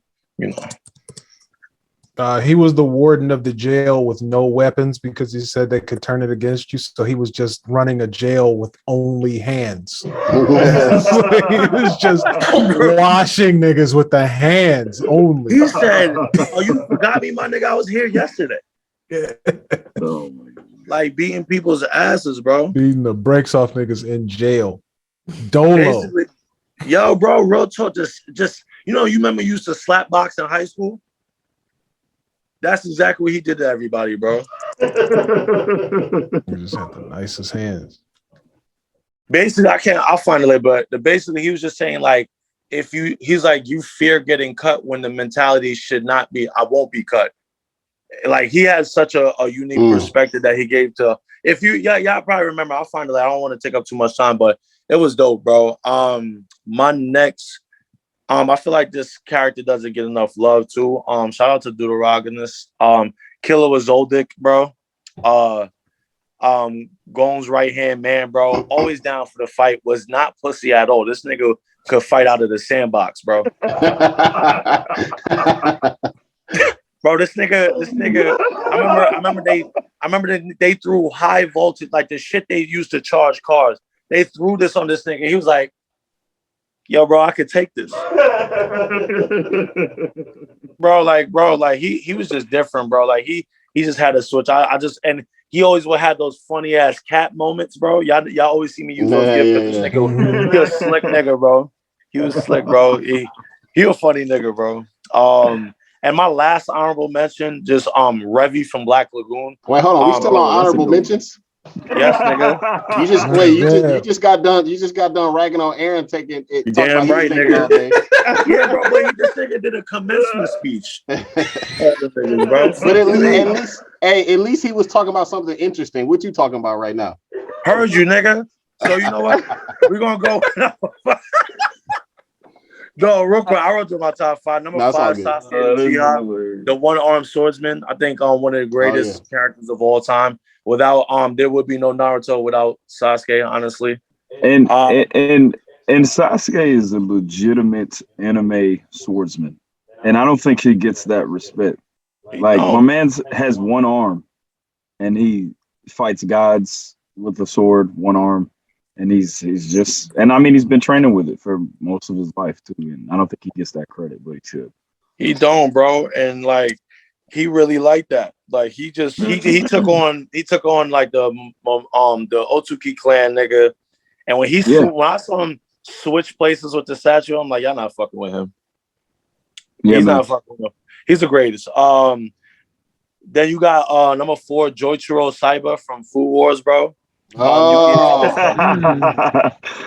Pop. I know that anime. If you can get past all the bullshit, It's actually a great story. Ain't no bullshit. It's all dope. No, it's a lot. Yeah, I know.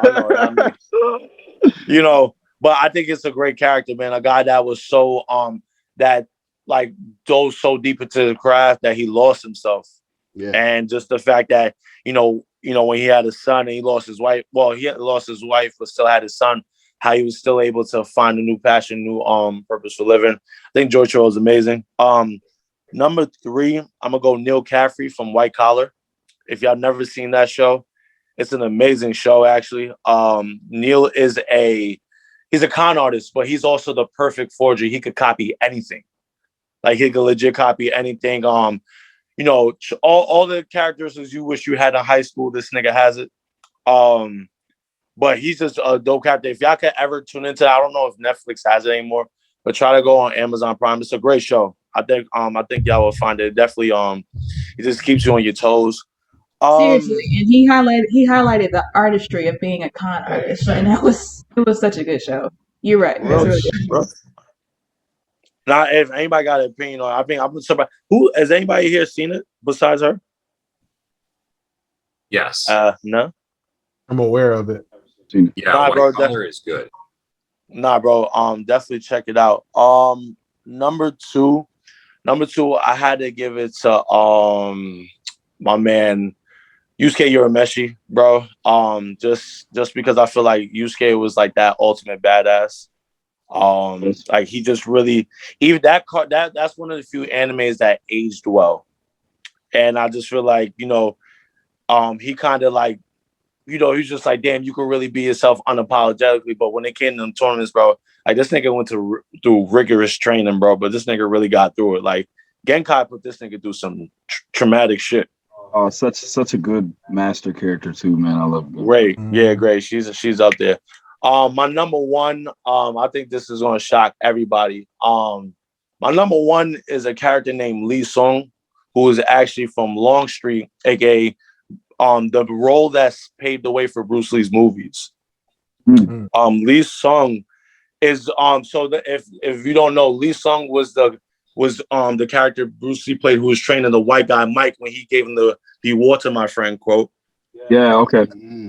So that was the role that I feel like Bruce was like, hey, I could be myself and add these and add my philosophies. And I just feel like that character created Bruce Lee, if you could get what I'm trying to say.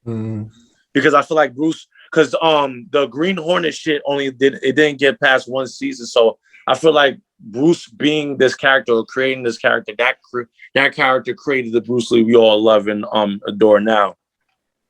So that's my top 5, man. Sasuke Uchiha, Revi, Buggin, not Revi Su. Sasuke Uchiha, Joichiro, Neil Caffrey, Yusuke Urameshi, and Lee Sung. Hey, man. Boom. Very good. Hero, what you got? Well, I've had to make some adjustments myself because there were some people that I forgot about. But I'll go quick in the interest of time here. Whoops, that was the wrong one. Hey man, you gotta go quick. We already here, man. All right, so I got a couple of honorable mentions. Shout out to Shenmue. I gotta go with Ryu Hazuki, the main character. Hey, have you seen the Shenmue anime? Yes, it looks like they got some hands and feet action, and I'm here for it. Here for the hands and feet, please. Yes, I'd like some scrapping. It looks like they're about to do plenty of that. Scraps. But yeah, it wouldn't be a top 5 without everyone's favorite wooden Indian chief, worst voice actor of all time / best voice actor of all time, in the guy who plays the English dub of Ryo Hazuki.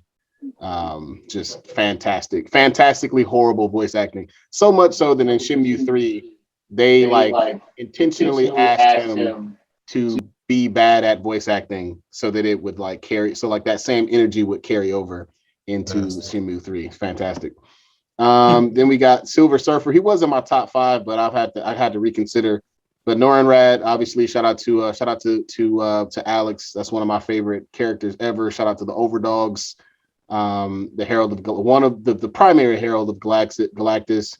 We've never really seen a version of him in film that's like anywhere near as powerful as he is in the comic books. He's a motherfucker for sure. And then shout out to Morpheus, man, from the Matrix. This is, in my opinion, is Lawrence Fishburne's best character, the most interesting part of the Matrix series. Certainly the best character in the first movie, no question. He kind of takes a back seat in the rest of the movies, but him in that first character, or in that first movie, man, like. And also shout out to Lawrence Fishburne for like learning martial arts and that fight that he had against Neo. That was him. That was straight up him, and he looked great. He looked phenomenal doing those moves. So shout out to Lawrence Fishburne. Shout out to Morpheus. Top 5. I'm gonna go T'Challa. I almost forgot about him. I would never have forgiven myself if I did. Oh, I'm sorry. One more honorable mention. Shout out to Miles Morales as the one true Spider-Man. Right. Shots fired. He's a better character. Look, bro, better character, better Spider-Man, better power, stronger, more powerful. Period. Flat out. No more debate. interesting. More interesting, just better character. Just better. Better. Better.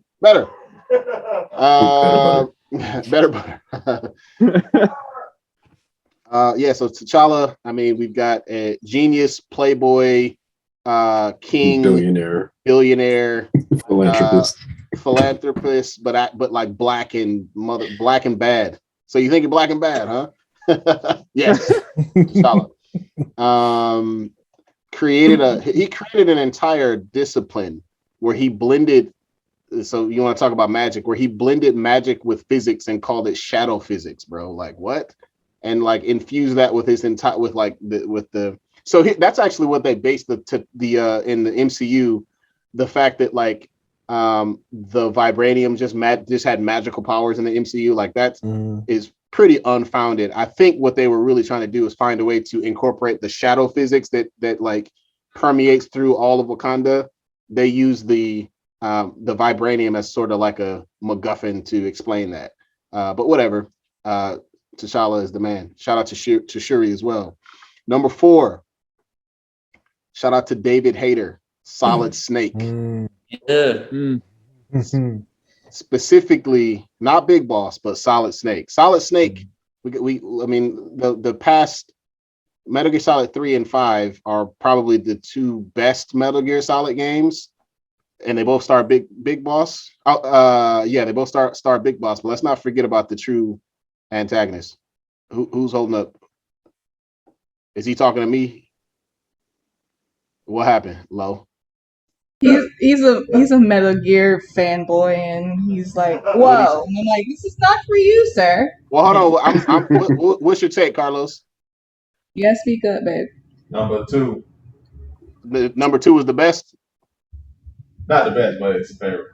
Oh no, number 2 was fire. I was just saying that number 3 and 5 both had Big Boss in them, and you say what now? What do you say? 5 and 3, yes. And 1, you can't forget 1. Oh no, that's the whole. My whole point is number 1. Like you can't forget about Solid Snake, right? Like that's the protagonist of this series, Solid Snake, the one who was one of the big the less what is it? The Les Enfants Terribles, the children of Big Boss, who thought that he had or actually Liquid thought that he had all the recessive traits, but it was actually Solid Snake the whole time that had all the recessive traits, and he still whooped Liquid's ass, even though Liquid was the one that was supposedly the superior clone. Let's fucking go, Solid Snake. Let's get it. Number 4. Number D. Behind D. Shout out to Magneto and number 3. I mean, this is clearly one of my favorite comic book characters ever. Probably my favorite X-Men. You want to talk about a character who, now you can really, I mean, there are versions of Magneto who are just sort of a cackling madman, but usually like the most interesting versions of Magneto are where he's a flat out hero, where he's like, look, bro, like this like by any means necessary type shit where mutant rights will be had even at the expense of peace. As a black person in America, I can understand. As a Jewish survivor of the Holocaust, I can understand, right? So like these are super like I mean, that characterization of that trauma manifested in the form of like a super anti-hero. Love it. Complicated character. I'm here for it. And then number 2, we're gonna go with Spike Spiegel. I've talked about him in almost every top 5 list that we have. I mean, Spike is just like one of the most relatable characters in terms of complicated, dark past. You've had to, like Eric said, you've had to live a little bit to really understand where Spike is coming from. And once you get to a point, like I've started to understand Spike and feel more connected to him now that I've gotten older and I've had some trauma to process. And you really start to understand, like, oh, okay, I think I understand what you mean by all of this, Spike. And it made me feel more attached to him. And to Edmund's point, we talked about this offline. The way that John Cho portrayed that in the Netflix series, I think he did a great job with balancing the sort of the experiences and like the managing of the trauma in a way that I thought was really, really good. And then number 1, man, Aaron, it wouldn't be a list of fictional characters without the one and the only emissary, Captain Benjamin Lafayette Sisko. Let's go. Of Star Trek DS9, my favorite fictional human being of all time, my favorite fictional character ever. When I turn 60, like I'm going to become Avery Brooks. Like that's just, bro, that's my captain, bro. You know what I'm saying? Like just I need the over the top Shakespearean overacting that he does and everything. Fire quantum torpedoes, bro. Major. This nigga nuked the whole planet just off the strength of, bro, I'm petty and you about to fucking give me what I asked for. You know what I'm saying? You betrayed your uniform, nigga. God damn it. Betrayed your fucking uniform. Bro, now come with me or I will make this planet uninhabitable. Right, nigga. For the next 50 years. 50 years. What a great show. Computer delete log. Right. Oh, man. So many good episodes. Just a great character. The 1 Starfleet captain. I mean, if you want to talk about gray Jedis, Benjamin Sisko is a gray Starfleet captain who had, bro, the stakes were too high. Like he didn't live in peace times like Picard. Picard had the Borg. Shout out to the Borg. That was a big threat. But bro, the entire Alpha Quadrant, the entire Dominion was about to decimate the Federation. And Picard wouldn't have had the balls to make the calls that Sisko did, bro. You need a cowboy in that situation, not a diplomat, dog. No. It's like that was what the doctor ordered. Sisko was here for the guns and for the plasma torpedoes and for the nuking of entire planets to make sure that peace prevails. Shout out to. When they said, go ahead. They said the USS Defiant is a gun with an engine strapped to it. It's barely got seats. Right. No, that shit is a weapon only. The whole crew is standing the entire time. Right. There it is. Shout out to Ben Sisko, my favorite fictional character of all time. And finally, Noveliss, what do you got? All right, man.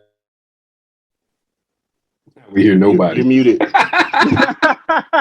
Very muted.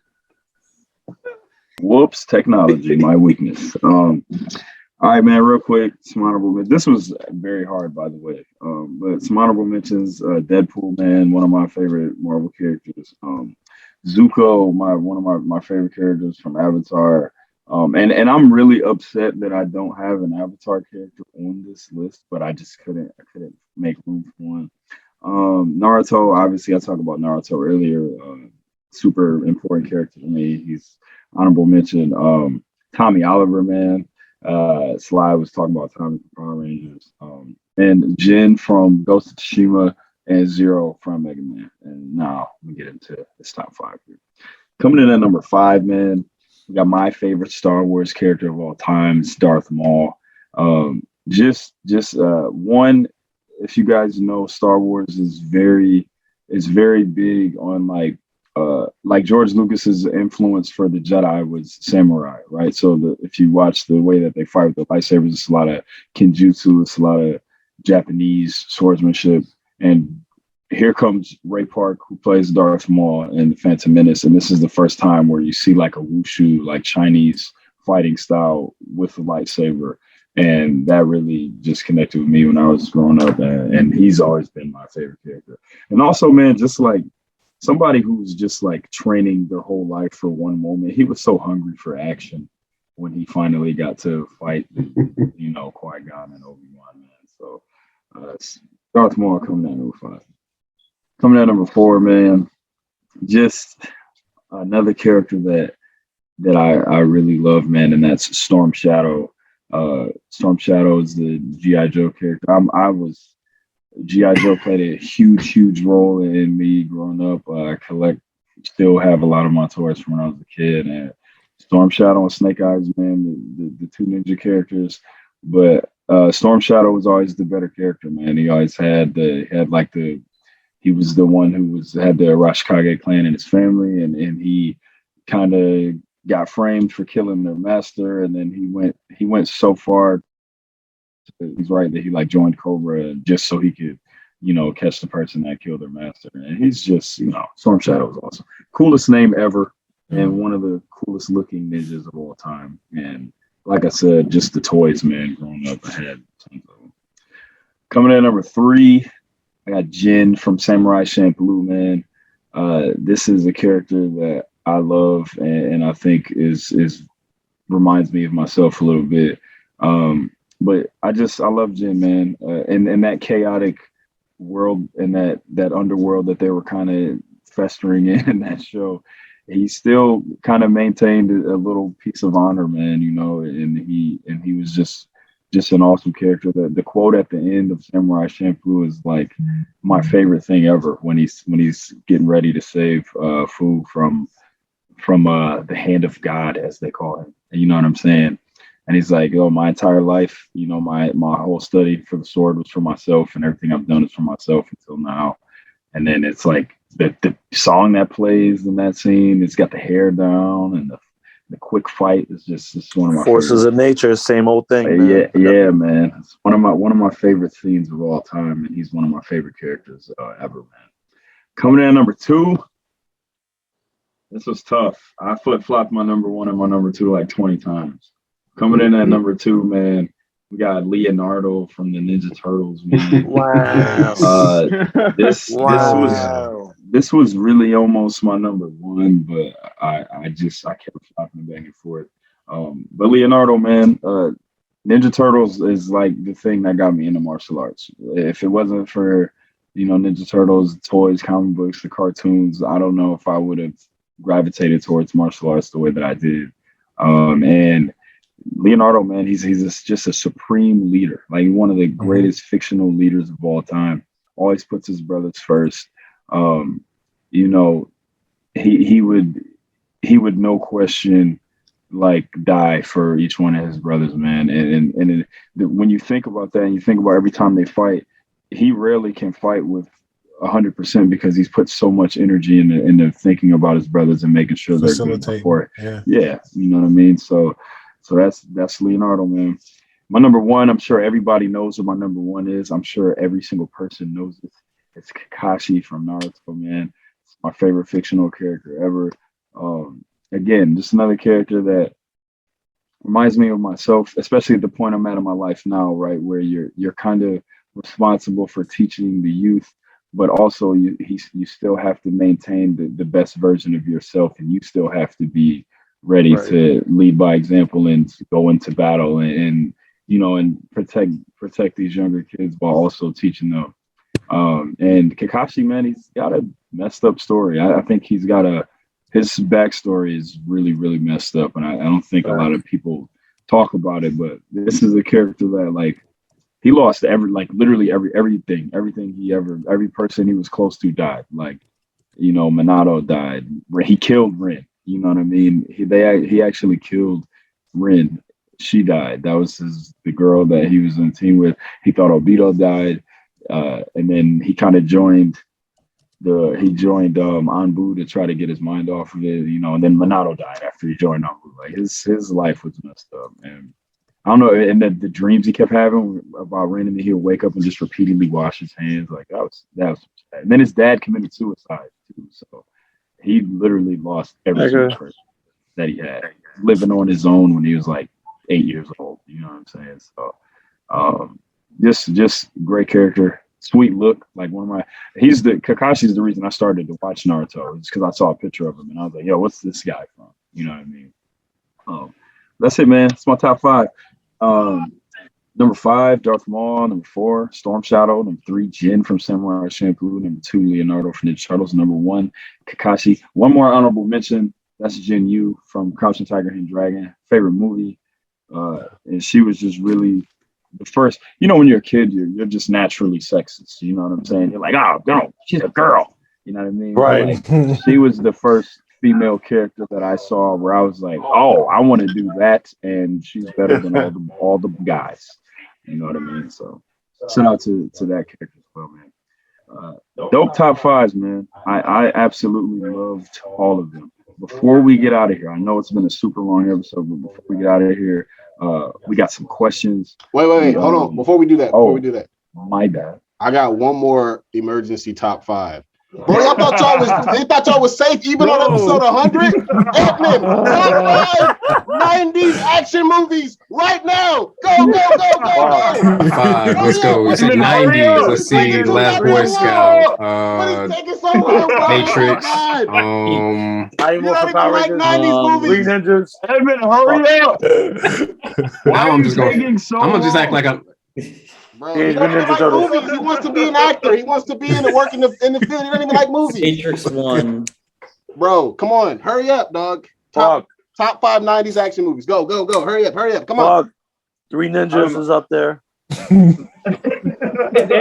Teenage Mutant Ninja Turtles. Last Boy Scout. No, I was just pretending. Yep. The Last Boy Scout. Last Boy Scout is fire. I'm gonna say Die Hard 2. Die Hard 3. Die Hard with Terminator 2 Judgment Day. Thank you. Terminator 2 Judgment Day. I appreciate the layup for that one. That's a great one. I'm gonna go ahead and throw the Matrix in there as well. And Blade. Boom. I'm gonna just pick 5 random ones. The Matrix came out in 1999. It did. He barely makes the cut. Yeah, so fuck you. Fuck you. Fuck you. Fuck you. Fuck you. You're cool. Figure out which one I said you're cool to. Fuck you. Fuck you. Fuck you. 1999, right? Yeah. I know. When did Bad Boys come out? Bad Boys, I think, was late 90s. That was the 90s. 97? 96. Yeah, 90s. 96. 94, 95. Yeah, man. All right, let's get to those questions right quick because we Last Action Hero. That's another good one. Shit, Alex said that one. Across the pond, and it's like 2 a.m. over there, so we got to run out of there. Shout out to the homie I'm Shinobi in the Discord. His question is, would you and Hero ever give us a project titled X-Men or House of X, and each song is a different character? Yo, what a phenomenal idea. That nigga is great. Yo.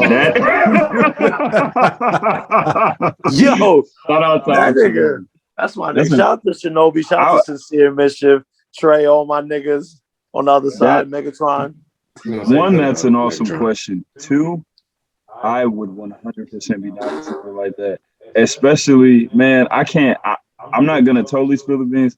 We have a new song that's going to be the theme song for this 100th episode. It is, whoo! It's dope. Here, you guys already know I think Hero's the greatest producer ever. I'm not lying. I didn't want to rap. Nah, Hero been talking his shit lately, bro. You been listening on Zoom. I took them in the Zoom.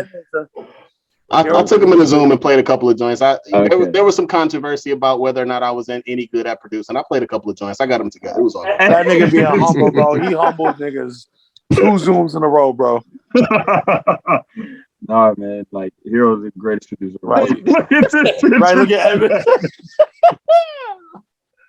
Real talk. It was really like that. Next question comes from the homie Young Case in the Discord, man. He said, knowing that not every idea is a good idea, how do you know which ones are worth developing? That is a good one. For what? For music or for? I think I would say just for us being creative, I would think so.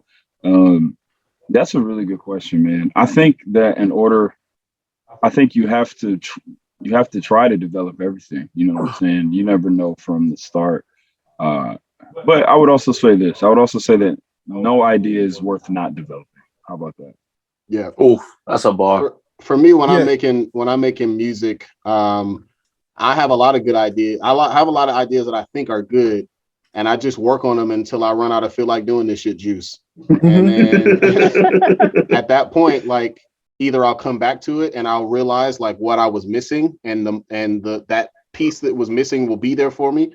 Or if there's another thing that is providing more inspiration in that moment, I don't have any worries about the fact that I can move on to something else because I gave it a try. You know what I mean? For sure. If it excites you as much as, say, I don't know, say you're a big Game of Thrones fan and you can break down, you're pitching Game of Thrones to somebody to watch. If you can pitch whatever it is that you're about to create the same way, you can pitch something that is and with the same excitement that you would for something that is already mainstream, already big, already whatever that you love. I think that's kind of a telltale sign that, you need to go ahead and expound upon that. There you go. I would even say going a little bit on the spiritual aspect, whatever your art is, it's not yours to hold on to. So if that inspiration hits you, it's coming from some place that's supposed to go out into the world for some purpose, for some reason. So for you yes, it sucks sometimes to not feel motivated or feel confident in it, but it came from somewhere. It's got to leave you in some fashion of expressing that creativity, whether it's that painting, whether it's cooking, whether it's writing, whether it's music, whatever it is. It's coming from someplace higher than you that you need to translate that out to the world. I love that. Aaron, you're an artist. Let's hear what you got as well. I mean, I'm just you're saying, whenever the inspiration hits you, you need to let it out somehow. And that's I'm flipping through the little notebook here. And that's every time I'm in the kitchen at work, I have this. Every time I'm at home, it's somewhere around so that I can write down the stupid ideas that I have and come back to them when it makes more sense with food, and do the things in the middle of the day that I come up with in the middle of the night. And it is you even if letting it out just is putting it down in a notebook or jotting it on a scrap of folded up paper, because that's what I had in the instant, because then you circle back to it and you come back when you have the energy, or when you have that moment of wait a minute, I had that idea. And instead of it being that intangible fleeting thing that got away from you, you want it to be that thing that you wrote down somewhere, and then you just got to go which notebook was it in? I also send it to somebody you trust. I send Nav a bunch of ideas. I hit him up with the Kids Bop version of all of his albums, but none of the lyrics are changed. It's just a child reciting them. So Funny shit. This is for real, nigga kids. I hope the music videos are just crayon drawings. Very few crayon drawings the entire way. It's crayon drawings and J-lists. Just making noise. J-list hooping. Being loud. That was a great question. Shout out to the homie Drip Sensei in the Discord, man. This one's from him. He says his question is if it actually went down at the end of the show and both Mugen and Jin both had their rest, who do you think would have won the one-on-one? Damn, that's a good one. That is such a good question. I mean, Hero, what you got? I think this just boils down to I have problems with the question. This is one of those things that again boils down to who's your favorite character. You know what I'm saying? Yeah, bro. To the point where we should just say a name. No, my favorite 100%. Character of the two by a nasal hair is Mugen. So I think Mugen would win. I don't know. The whole point of the show is that they were evenly matched. So but anyways. Yeah. Right, word. And you know, obviously I would pick Jin, but it's the whole point is that they're such opposites that they complete each other, and they can't one up each other. You know what? Here's the answer. They would fight forever, and their swords would break. And nobody. Which is exactly what happened at the end of it. That's what I was about to say. Right. The ending was perfect because that would have been the outcome. But it was like, you know It'd what, be bro? kind of like the finale to Lone Wolf and Cub or something. Yeah. Absolutely. And all right, man. This is I love this right here. This is, and I'm mad because I got this question on Instagram. It's from the homie Low Key 91 on Instagram. JJ, Shout I don't know Mischief what gang. Is that Mischief in the Discord? Yeah, that's Mischief. Okay, gang. okay, because I couldn't remember what his Discord name was. Shout out to Mischief, man, and here we go with this.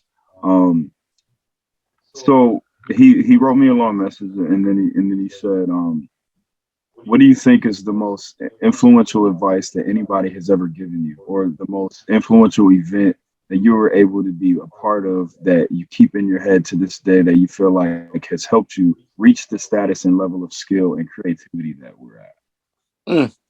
So like, was there an event, or is there like you know what I mean? Was there something that happened, or was there some advice that somebody gave you to help you reach where you are now?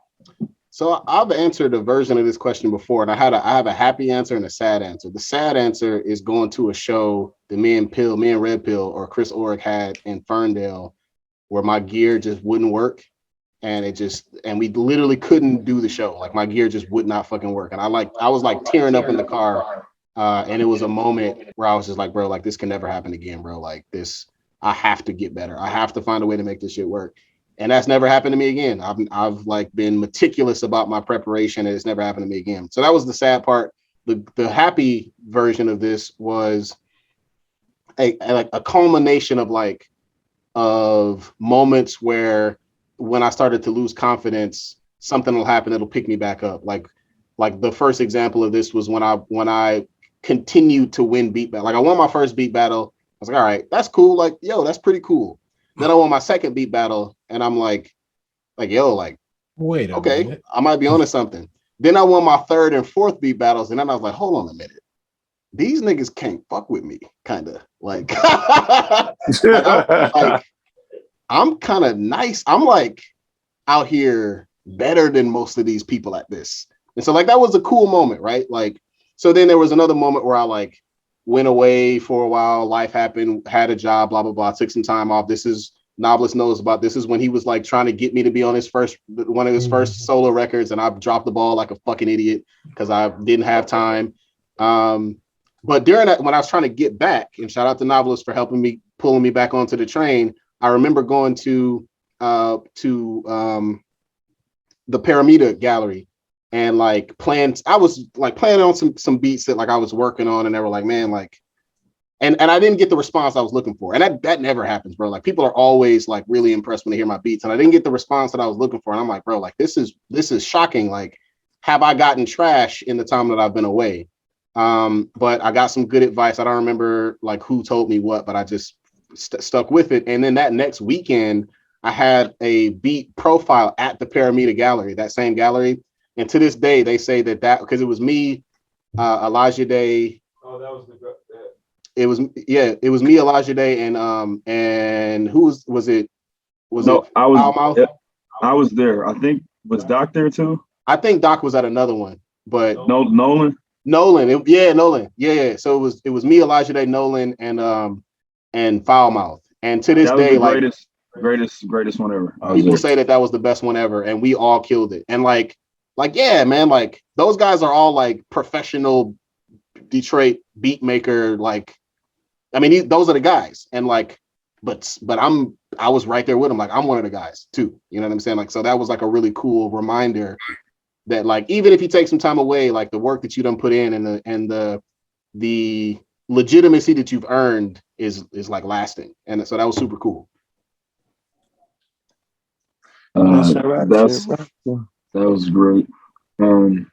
Unfortunately, I never got any advice from somebody else, but I do, like, similar to Hero, I do have some events that, you know, that kind of triggered my my questioning of my place in the world. You know what I mean? One Kind of like yours, right? Remember, like I know Hero tells the story of his equipment failed, technical difficulty just being too much to like overcome, and then you like couldn't do the show, right? So one time I was in Paris performing with my group Clear Soul Forces, and it was like our biggest show up to date. It was like our first show that was ever like sold out beforehand. So like we knew it was sold out like days before we got there. So everybody was like nervous and all that. We're in the middle of the show, something happens, and the sound just goes out. And there's like it's a ton of people in this place. It's probably like 1,000 some people in the place. It was packed. And the sound just goes out. And when the sound goes out, my first reaction, people were panicking, and like we just kind of grabbed the mics and just started rapping anyway with no music. You know what I'm saying? And then a fan jumped on stage and he got the other mic to work and he just started beatboxing. So this was like a huge like moment, you know, really crushed us. And my first thought wasn't really panic. It was just the first time that I felt like I'm good at this. You know what I mean? And then the other one would be, I tell this story too, man. When I quit my job, you know what I'm saying? I was just having a real tough time in my job, and I was just like, man, I need to quit so I can, you know, because it was really just affecting my creativity and everything, and I was just ready to quit, man. It was horrible. And basically, long story short, I was like, it was right around time Cerebral Apex came out, and I was like, all right, man, I'm gonna save up this much money, and then I'm gonna quit, man. You know, I'm gonna be all right. I'm gonna save up this much money, and I ended up just having a really bad day, and I just walked out and quit, and I didn't even have like a quarter of the money that I was planning on having saved up. So I kind of quit and just had no idea what I was doing. And then I remember I had like talked to some family members, and they just did not like. I talked to my brother, and he just didn't give me what I wanted to hear. Like, you quit? What are you doing? Are you crazy? You got, you know, that whole thing. So, you know, and people, you know, everybody's looking at me like I'm an idiot. And then like the day after I quit my job, I got booked for a show where I got paid, you know, pretty well. And then I was like, you know, this might work. And then just like there's always these signs where I'm financially, you know, something things might not be going right, and then here comes music and something good happens, and then I'm straight. And it's just like a pattern that always happens. So it's just like, you know, it's just the one thing where I feel like this is what I'm supposed to be doing. You know what I mean? So there's that. Yeah, man. Perfect is the enemy of good, dog. Just do that shit. Like, you'll figure it out as you do it. Right. Don't be sit back thinking that you're gonna come out the gate perfect, whatever. Just whatever it is that you're trying to do, you gotta just do it. Facts. What they say, you say, you don't gotta be good to start. You have to start to become good. Yeah, for sure. Yeah. I got a very similar piece of advice from a guy who I was in culinary school with in regards to kitchen work, which was 92% of the food you serve is 92% of what you want it to be. There's some that's perfect. There's some that's like, ooh, I hope that doesn't come back. But like the vast majority of it is like, man, that could have looked prettier, but you know what? It went out to the guests and they didn't send it back and they didn't complain. So what if the burger didn't look perfect? So what if the salad wasn't stacked just right? So what if the, you know, garnish on the plate was a little wrong? You can't stand there and wait, let me get a towel on that. Like, wait, hang on. Don't let that out of the window yet. I got to wait. Send it out to the guests. They're going to eat it. It's fine. There it is. Like, I tried to send the invite to everybody else in the group to see if they would join, but nobody's joining. So, hey! Oh, there you go. Somebody joined. You're saying Lo was about to say something? When I was younger, I was a violist, and when I was auditioning for Juilliard, I fucking bombed it. Like, I was terrified. It was my first time in New York. I got lost like 14 times, and I was just extremely anxious and stressful by the time I got to the actual audition. So when I got back to Atlanta, my teacher was like, "Look, you know how teachers are real with you when they actually cuss." Thanks. Did that. At the time, I didn't know it was based off a Zen proverb, but he literally sat me down after class and was like, "Look, you need to let this shit go, or it's gonna drag you. And then you're gonna do this at every audition you do for the rest of the year. It's your junior year. You're gonna be auditioning all year." So the let go, the proverb is "let go or be dragged," and that has been something I live by since. I love that. Yeah, I guess throw in thing I learned my first 3 years teaching, because the principal would say it all the time during our stupid staff meetings. But one piece of advice I pulled from him was just control the controllables. Like there's only so much you can have power over in this world, and what you can do, how you react, how you learn, how you move, how you prepare. Control what you can as far as you can, and just understand that as far as once you do that, it's going to be what it's going to be. Like, you can't stress about it, you can't obsess about it, you can't worry and fight for it after a certain point. You just got to control what you personally have influence over in the situation. Yeah. It. Hey man, looks like we are good. Episode 100. I appreciate all of you guys, man. The draft was hilarious. These top fives were really dope. Thank y'all for being on the show, man. Here's to 100 more episodes.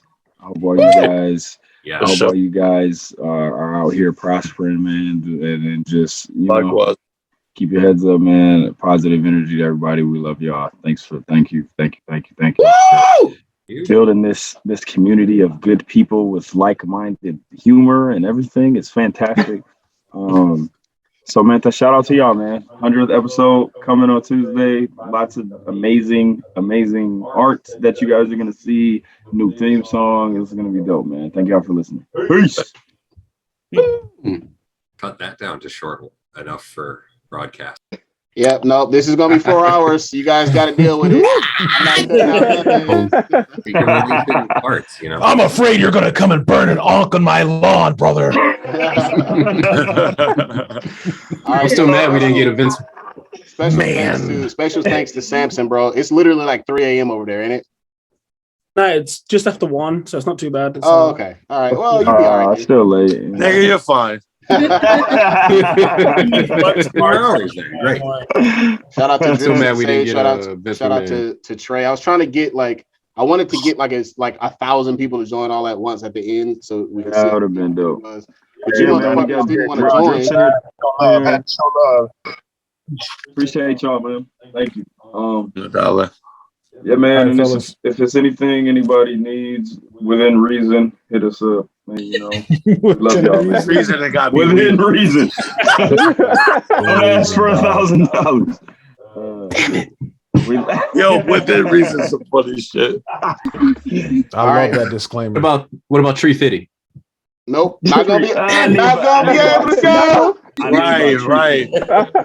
Hey, yo, real quick, before we get off the air, did the Tree Fitty joke originate from South Park, or did it come from something before they did it? I thought it was South Park.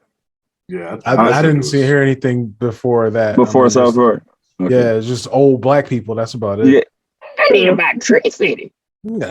Tree Fitty. I don't know if it's the alternator or the starter, but it's gonna run you about 350. Tree Fitty. Damn Loch Ness monster! With the cigarette hanging out. Hey, I was ready for that every time. All right, y'all.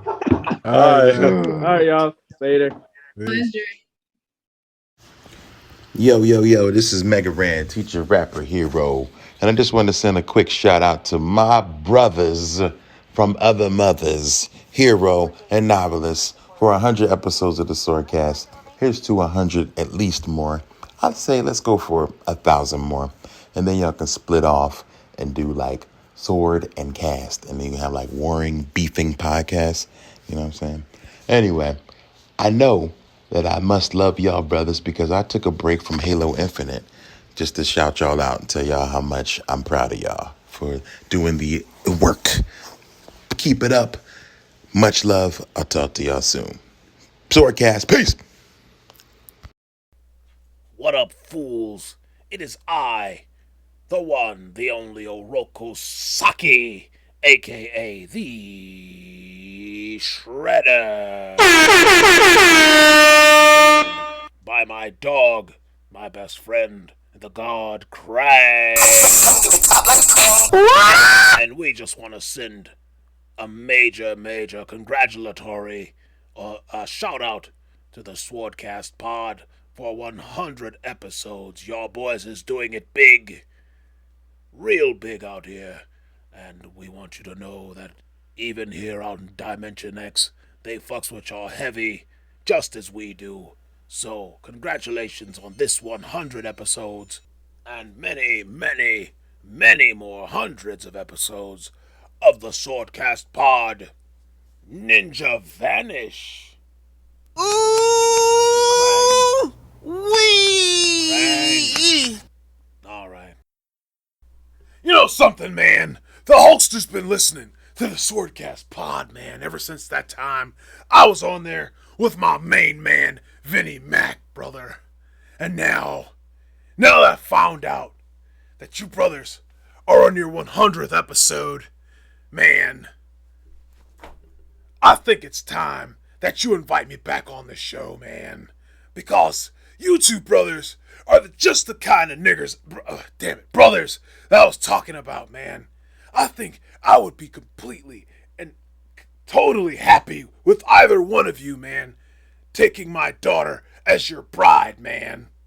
Think of all the possibilities for me, brother. You'd have yourself a prize, white girl. I would have my in back in with the black community, and I could get in on some of that sweet chocolate clout, man. I need it, brother. My career needs it, man. I've been taking a beating ever since the blacks heard me. Please, man. I need this, brother. I'm willing to pay a small dowry, just like they used to back in the olden times, man. So when you mull that over, brother, I'll be working on segments for the show, man. It'll be SwordCast Pod, starring Hulk Hogan, Noveliss, and Hero Beats, man. And what you gonna do when Hulkamania and Soul Power and the SwordCast run wild on you? Well, not you in particular, but please, I need this, man. What up, Doe? This is Brett the Hitman Hart calling and to congratulate Hero Beats and Noveliss on 100 episodes of the SwordCast pod. If my brother Owen were around, he and I would probably have a pod a lot like the SwordCast, with Hero and his brutal honesty and his hot takes. It's kind of like me and Owen, the action junkie. You know, he'd be talking about all his cartoons that he loves. I could see myself doing the show with Davey, but I'm glad a show like this exists because it is exactly what the doctor ordered. You're talking about all the things that you love, and we love to hear it. Normally, I would end this promo by saying something about being the best there is, the best there was, the best there ever will be. But seeing as how I'm on the SwordCast right now, I think I want to be responsible with my platform and your platform by saying Black Lives Matter, support black women, protect black women, pay black women, and if you're lucky enough, marry a black woman. Peace, I'm out.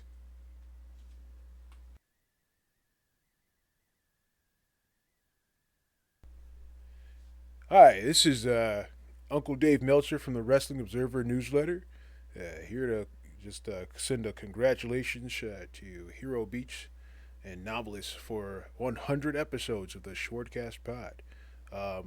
On a scale of 1 to 5 stars, I think that that this show is it's easily 75 stars. Although I have heard that the rumors that there's heat between Nav and Hero in the locker room, so I wouldn't expect this pod to last much longer. But for the time being, definitely 135 stars out of 5. 135 stars. 200 stars. There you go. Out of 5.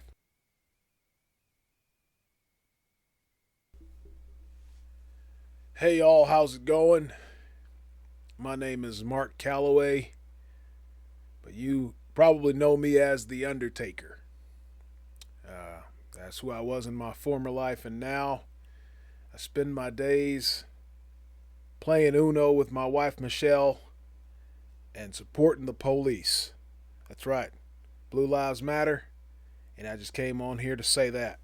Also to say congratulations on 100 episodes of the SwordCast pod. That's Hero Beats and Noveliss there. They've had some pretty disparaging things to say about law enforcement, but they're still they're still two of the good ones. You know? We talk about the good ones, y'all know what I'm talking about. But these are two guys pulled themselves up by the bootstraps. Good guys, homeowners. You know? So that counts for something in this country. But yeah, 100 episodes on the SwordCast pod. That's something, man. I don't claim to understand it or, exactly, but, hey, man, if it floats your boat, finds your lost remote, I'm with it, man. All right, now I'm throwing up a fist in the air, but I don't want y'all to get it misconstrued. I'm just saying bye. I'm not saying anything about any particular lives and whether or not they matter. All right, I'm out. Bye. Sorry. Rest in peace. Peace out, y'all. Good evening. This is Avery Brooks, renowned actor, director, singer, and educator. You may know me best from my role as Captain Benjamin Sisko and Hawk and just being a distinguished ass black man. I've been married to the same black woman since 1976. She's the only one who can handle how black I am. But to hell with all that! I'm here to congratulate Hero Beats and Noveliss for 100 episodes of the SwordCast pod. Ha! I would just like to say that I would be honored to have either of you as crew members aboard the USS Defiant. I could see it now. Every station commands weaponry. There are no comfortable seats aboard the USS Defiant because we're fighting, and you're not supposed to be comfortable. Not like the Enterprise, which was mad cushy. Not here, no. When I say fire phasers, I mean for everyone to fire phasers and quantum torpedoes and the like. Because guess what? I am not Picard. And you are not like these old Rudy Poo-ass Twitter copying podcasts. You're real niggas. And I appreciate it. From one real nigga to two. Congrats on the 100 episodes. Omar is Dave, also known as Omega Level Dave. I want you to come out here and look at this grass. That's right, you over here making podcast episodes, 100 episodes. No wonder your grass look like this. I want you to do something about it. Right now. Put everything down. Stop whatever you're doing right now. All 100 episodes. Get out here and do something about this grass. You're going to plant these leaves. These flowers. You need to uproot that tree. That's right. Omega Level Dave. Congratulations on 100 episodes, you and that other old stringy haired ass boy.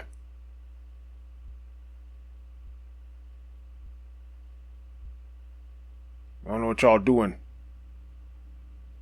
Way across town. Y'all get down and you finish with that. Well, before you start doing that, before you do another 100 episodes, I need you to come out here and do something with this grass. Omega Level Dave. You don't want to find out why they call me that.